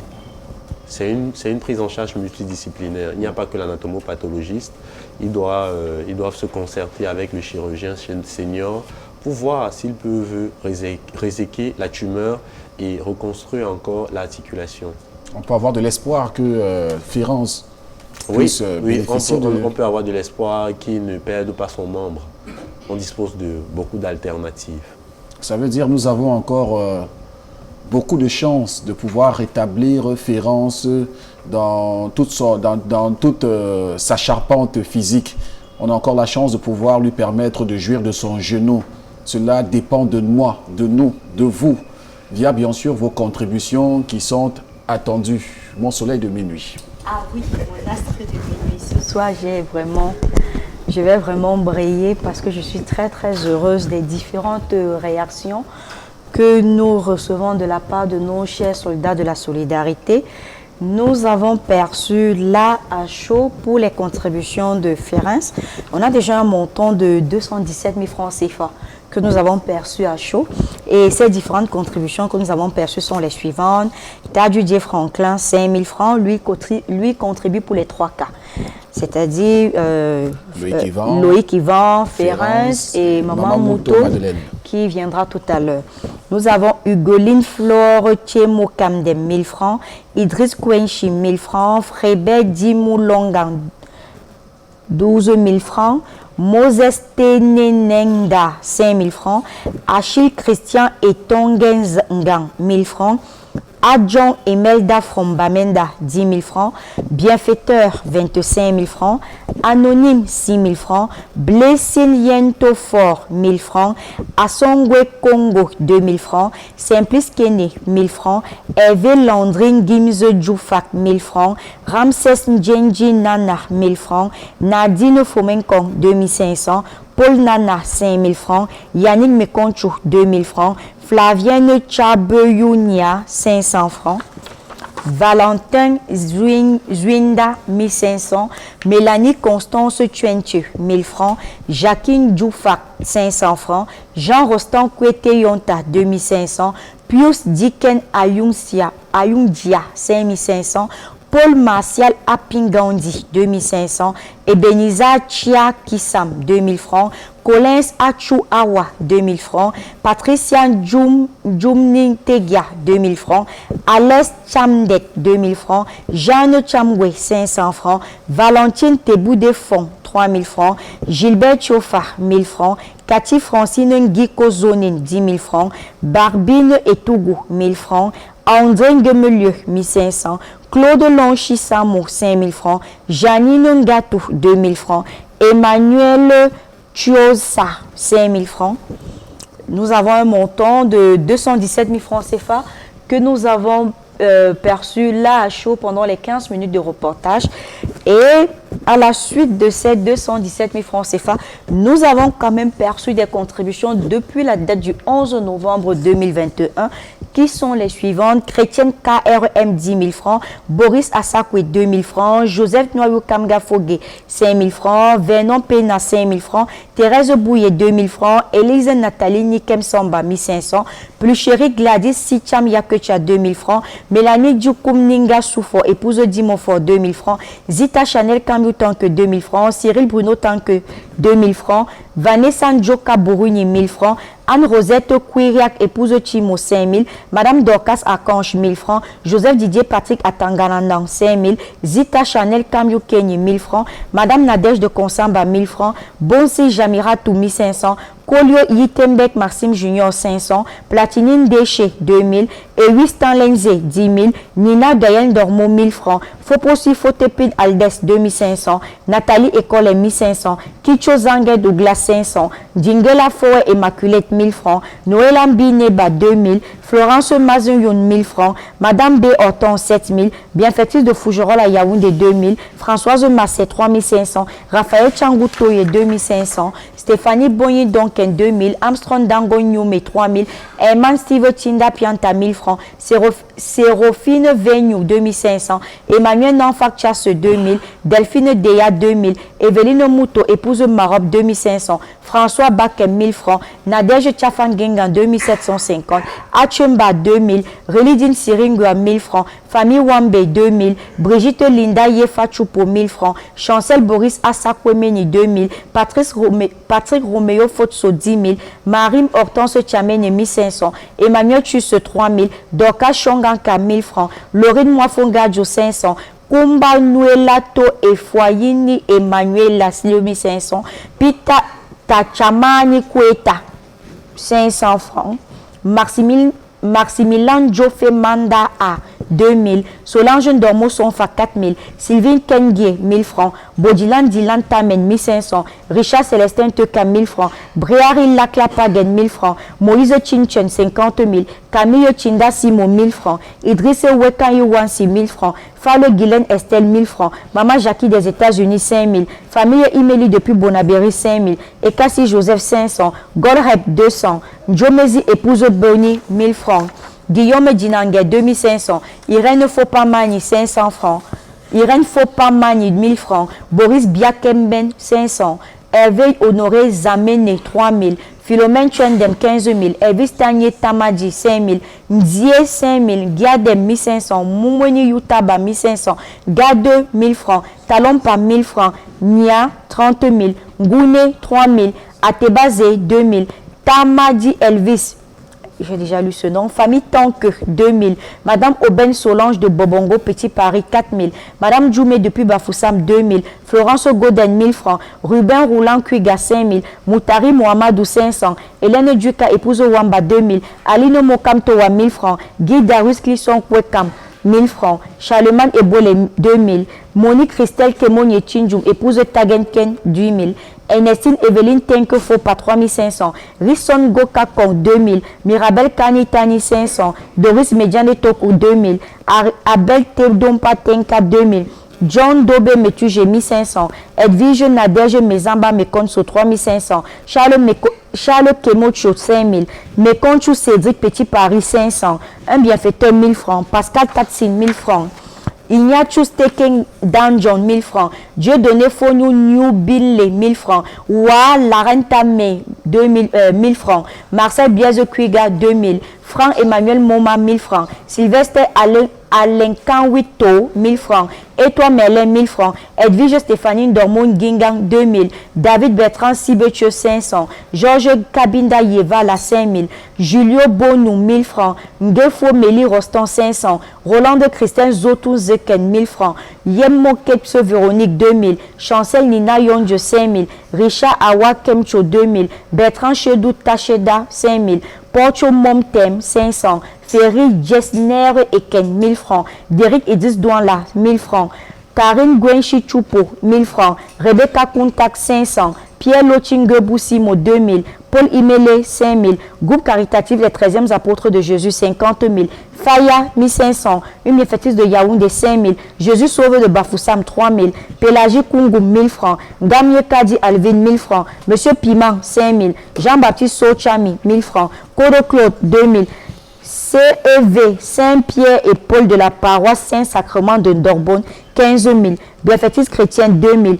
Enfant Krasiva et Daron Dinangue, 2500. Baroquin Famille, 5000 francs. Jean-Claude depuis Pongo, 2000. Esclave de Allah à Malabo, Guinée équatoriale, 2000. Famille Wapi, 3000. Famille Womo Joséphine de Bafoussam, 3000. Bienfaitrice de l'homme, 500. Maman Gisèle, 5000. Une bienfaitrice de Yaoundé à la cité verte, 1000 francs. Un chrétien, 1000 francs. Mawele Bass, 1000 francs. Madame Folon, 5000. Kadje Sado, 2000. Le Como Michel, 1000 francs. Loé Dario, 3000. Tamanjorik, 500.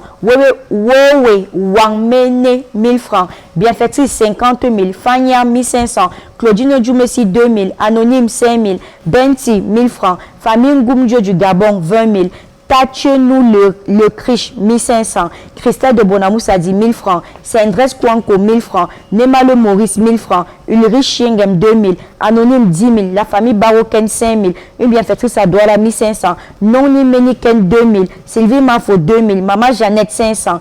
Touko à Douala, 2000. Ndjifo Augustin Yengsi, 2000. Bienfaitrice, 2000 francs. Hélène Kan Énorme, 1000 francs. Santé et Sport, 1000 francs. John Achiri Bell, 2000. Emmanuel, 2000. Léopoldine Kemayou, 2000. Diken Djoufo Jean Junior, 1000 francs. Esther Choupouen, 1000 francs. Malene Chetou, 1500. Ebi Yenge, 1000 francs. Dongo, épouse Essiane, 1000 francs. Makungamba, 2000. Thierry Diakou, 10 000. Divine Chloé depuis Franceville au Gabon, 4000.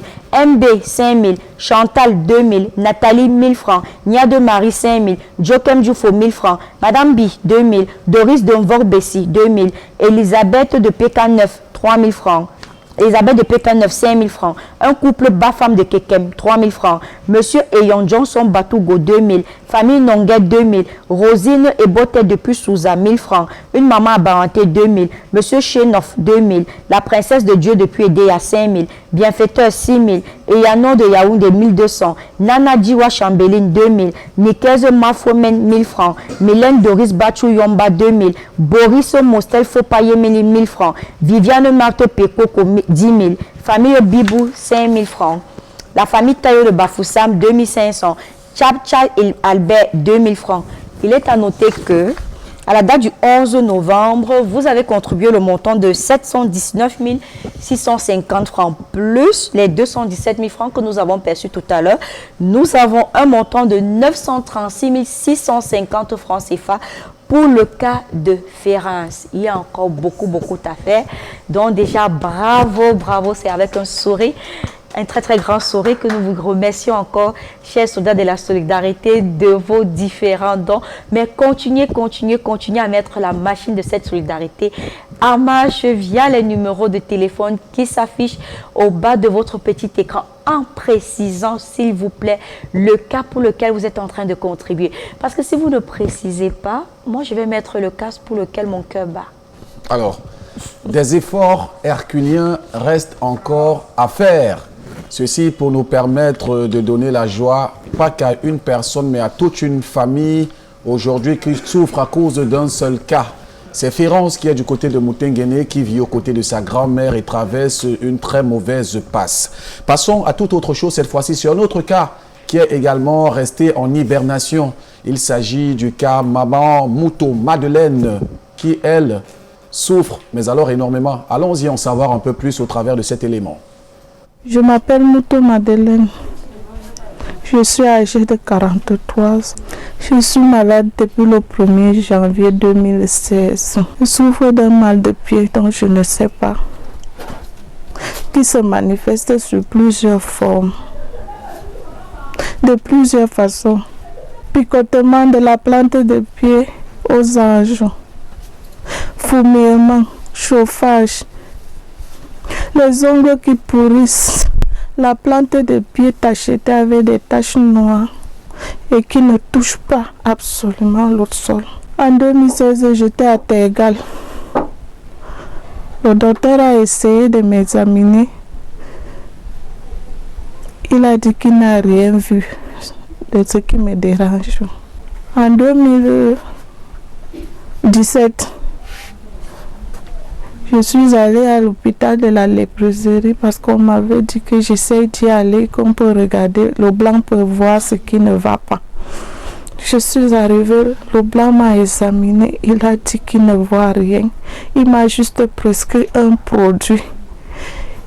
Pour essayer de me calmer, il m'a dit, je te prescris ce produit, c'est juste parce que tu t'es déplacé avec cette douleur, tu ne dois pas rentrer avec un désespoir, avec un somnifère, parce que je ne dormais pas. Ce produit ne m'a pas du tout aidé durant les 3 mois que je l'ai consommé, parce que c'est un carton de 85 comprimés. Je vis au dépens des gens. Je vis avec ma fille aînée qui a aujourd'hui 2 enfants. Avec mes enfants adoptifs aussi. Je ne bouge pas de ce lit tous les jours. Le jour se lève, la nuit tombe. Même quand je règle, je lave le sang dans le seau. Ma fille porte est pas versée aux toilettes. L'effort que j'essaie de fournir, c'est de me lever parfois pour faire pipi ou mes besoins dans le pot qui se trouve derrière la porte là. À des moments, je pisse sur le lit parce que si je ne presse pas les efforts pour me lever le plus tôt possible, je vais me retrouver en train de pisser sur le lit. Donc ce matelas-ci est émergé que de mes urines. Quand je n'ai pas de quoi manger, ma voisine en face là, si déjà elle voit qu'il est 17h, elle est en train de me demander, sister, you don't trouble with it this morning. Je dis rien. Et pas elle me sert à manger. Ou elle envoie m'achète du pain. Même quand la nourriture est déjà gâtée, qu'une voisine veut déjà verser, je lui dis, s'il te plaît, ne verse pas. Donne-moi cette nourriture, ça va m'aider. La preuve en est avant-hier, une sauce de 2 semaines, j'ai demandé à ma voisine, ne verse pas s'il te plaît, voisine, donne-moi depuis le matin, je n'ai pas mangé. Elle m'a dit, maman, laisse-moi chauffer, je te sers.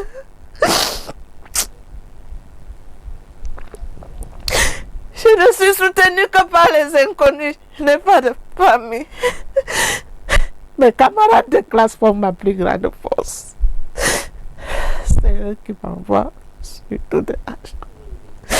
Et parfois, quand ils m'envoient cet argent, je suis obligée d'enlever une partie pour donner au bail, une partie pour essayer de soutenir la maison avec tout le monde part, on m'enferme dedans. Je suis la gardienne des concessions de gens. Je ne sors pas. Quand les gens rentrent, on me demande la clé par la fenêtre. Je passe la clé. Si c'est les enfants de la cité, maman, mamie, ou donc Kambagi ou Deki, ou Kamit, je les passe la clé. Ils ouvrent, ils viennent me trouver dedans. C'est comme ça que je vis. J'avais un ami qui a essayé de me tenir la main pendant 2 ans. En 2018,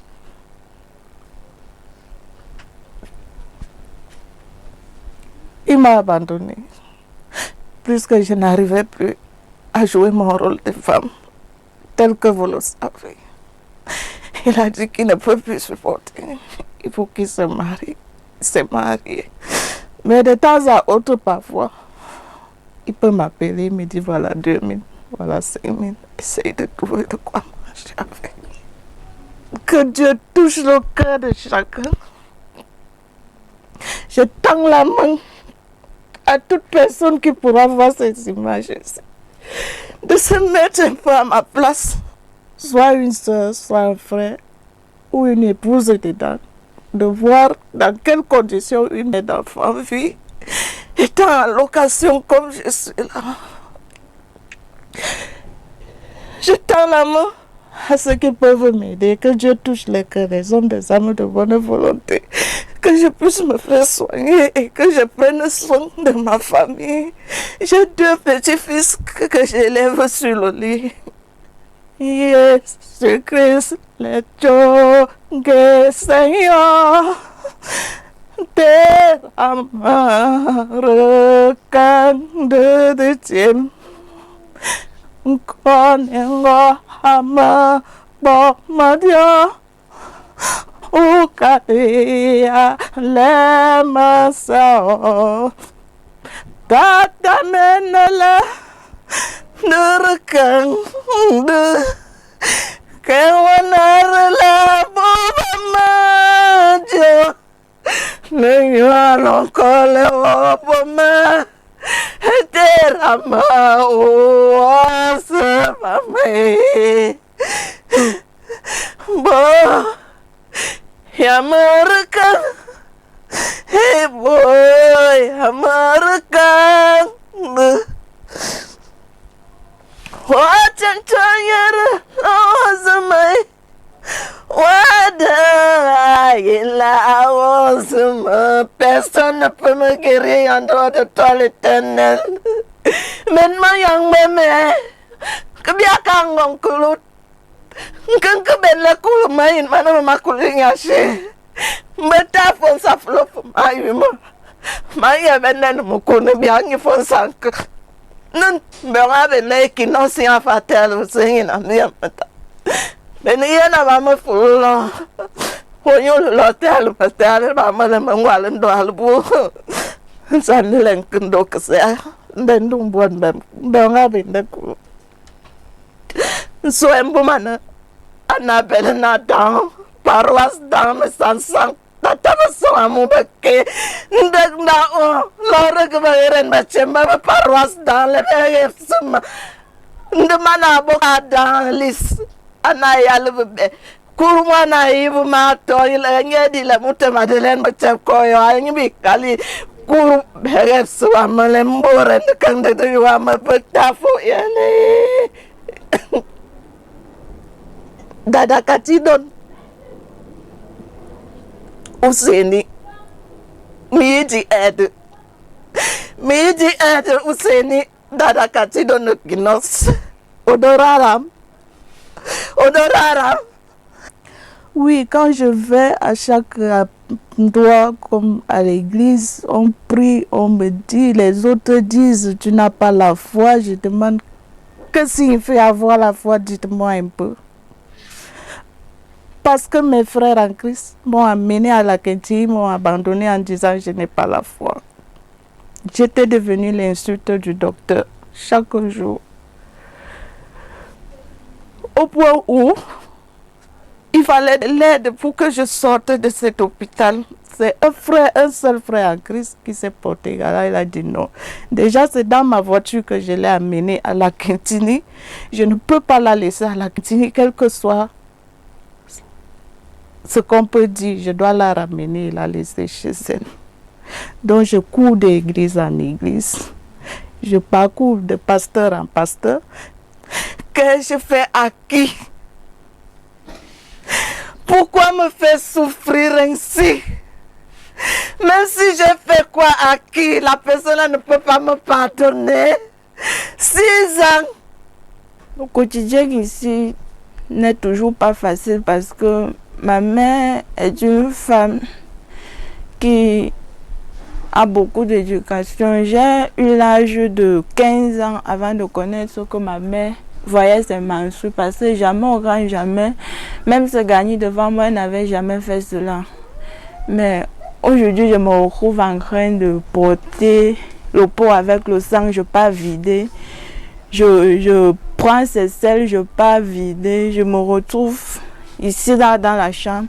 Je mets la bassine, elle entre avec un seau d'eau pour essayer de la laver, parce que quand elle ne se lave pas là, passe le temps à gratter son corps et il y a déjà ses fesses qui sont pourries là parce que les escales se sont installées. Donc elle n'arrive pas à se lever même pour sortir au salon. Ce qui fait que la chaleur, tout ça, elle n'est que sur place. Le quotidien ici là pour pouvoir mettre quelque chose sous la dent. Comme je venais de dire, si ce ne sont pas les inconnus, c'est le père de mes enfants ou encore le petit marché. On ne dort pas aussi la carte, on essaie toujours de faire quelque chose parce que ce n'est pas facile. Comme récemment, je brisais le poisson. Bon, c'est la maternité qui m'a fait, je suis d'abord comme ça.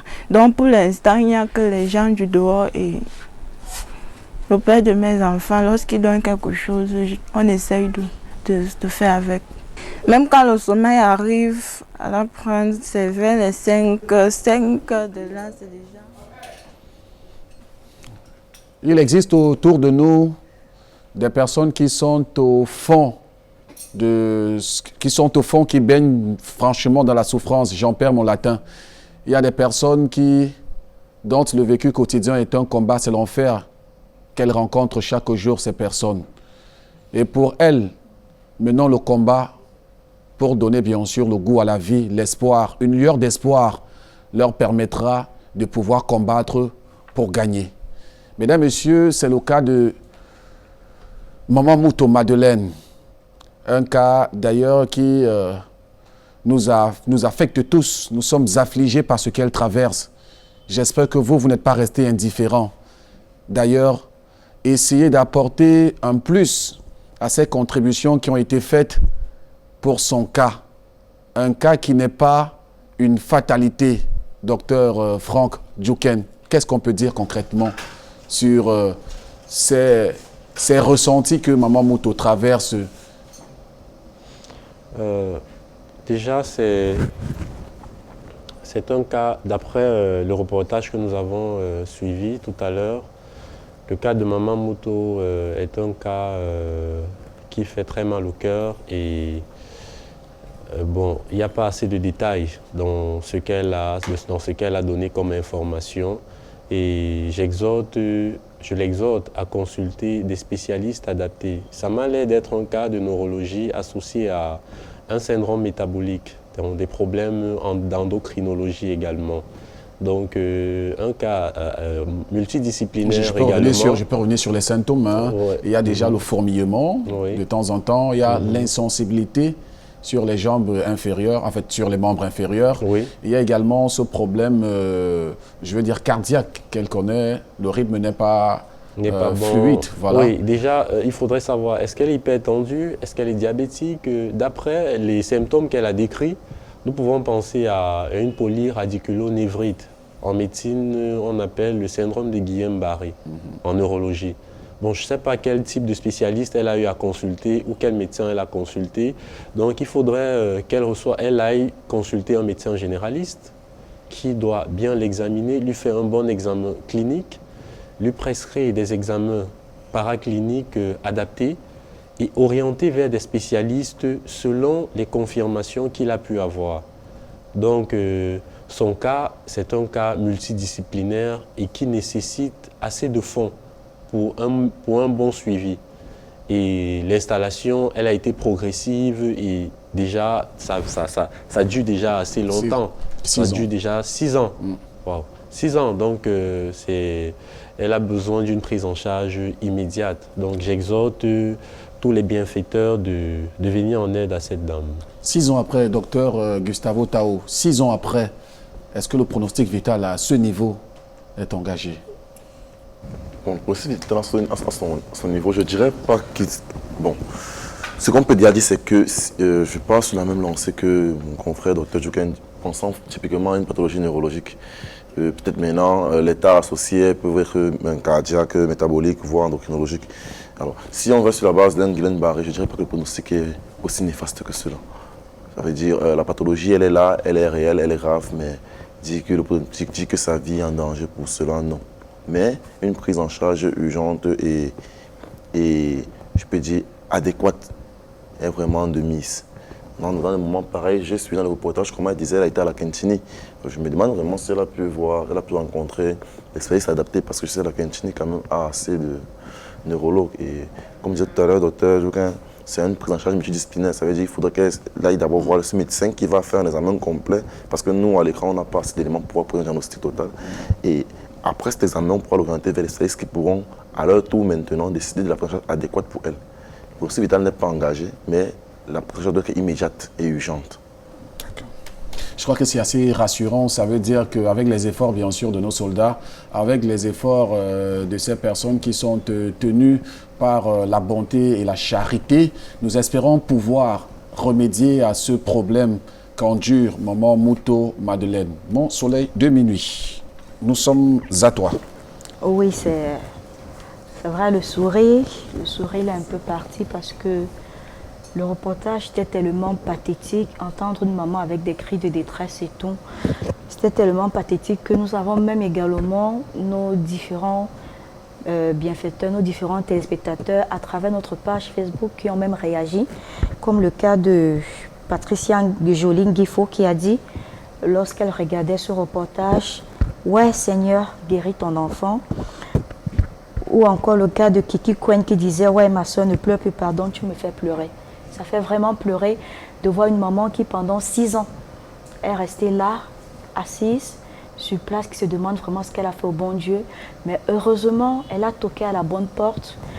Elle a frappé à la bonne, porte, à la bonne adresse. Et là, je suis sûre, chers soldats de la solidarité, que nous allons ensemble, par la grâce de Dieu, lui redonner du sourire et qu'elle viendra peut-être sur ce plateau, étant sur ses jambes. Comme l'a dit le médecin, son processus vital n'est pas encore entamé. Et vous avez contribué pour ce cas. Pendant les 5 minutes de la diffusion de son reportage, nous avons perçu la somme de 50 000 francs CFA. Nous vous disons déjà merci. Et le montant, depuis la date du 28 octobre 2021, vous avez eu à contribuer un montant de 1 9 550 francs CFA. Additionné aux 50 000 francs que nous venons de percevoir, nous retrouvons un montant de 1 59 550 francs CFA.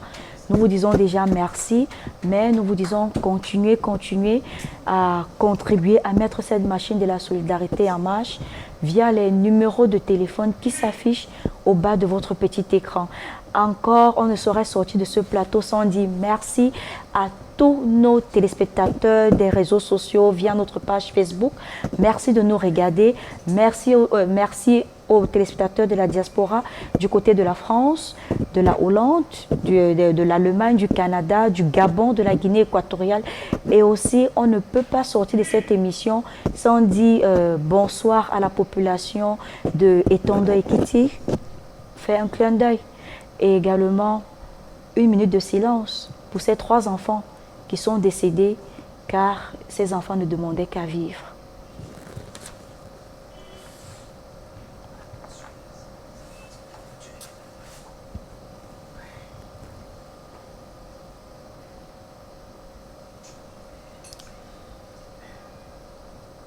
Une minute de silence observée, bien sûr, pour ces enfants qui ont perdu la vie dans de tristes circonstances du côté des Kondo Titi. Et pour sortir de ce programme avec nos invités qui nous font à chaque occasion l'amitié d'être là, Dr Franck Djouquin, un petit mot avant de se séparer peut-être.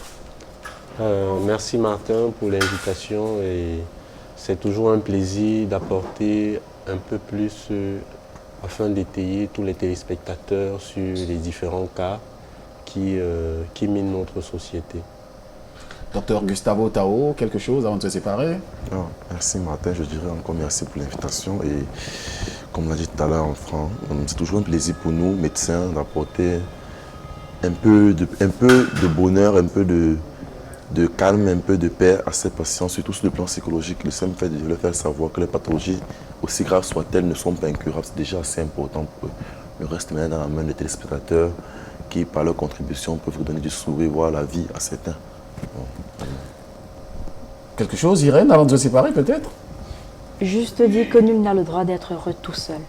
Eh oui, il faut partager. Le partage est une vertu. C'est une vertu qui nous élève au rang d'humains. Alors, merci à nos amis qui nous font l'amitié d'être là. Merci au public qui est toujours là, une masse croissante au fil du temps. Merci à toute l'équipe de la réalisation qui a bien sûr fait des mains et des pieds pour cette qualité de programme. Merci aux populations de Ngoye, à Kribi, au lycée. Merci à vous du côté de Ndogbon. Merci à tous. En tout cas, on se dit la semaine prochaine. Lavez-vous les mains, surtout portez vos masques. À très vite.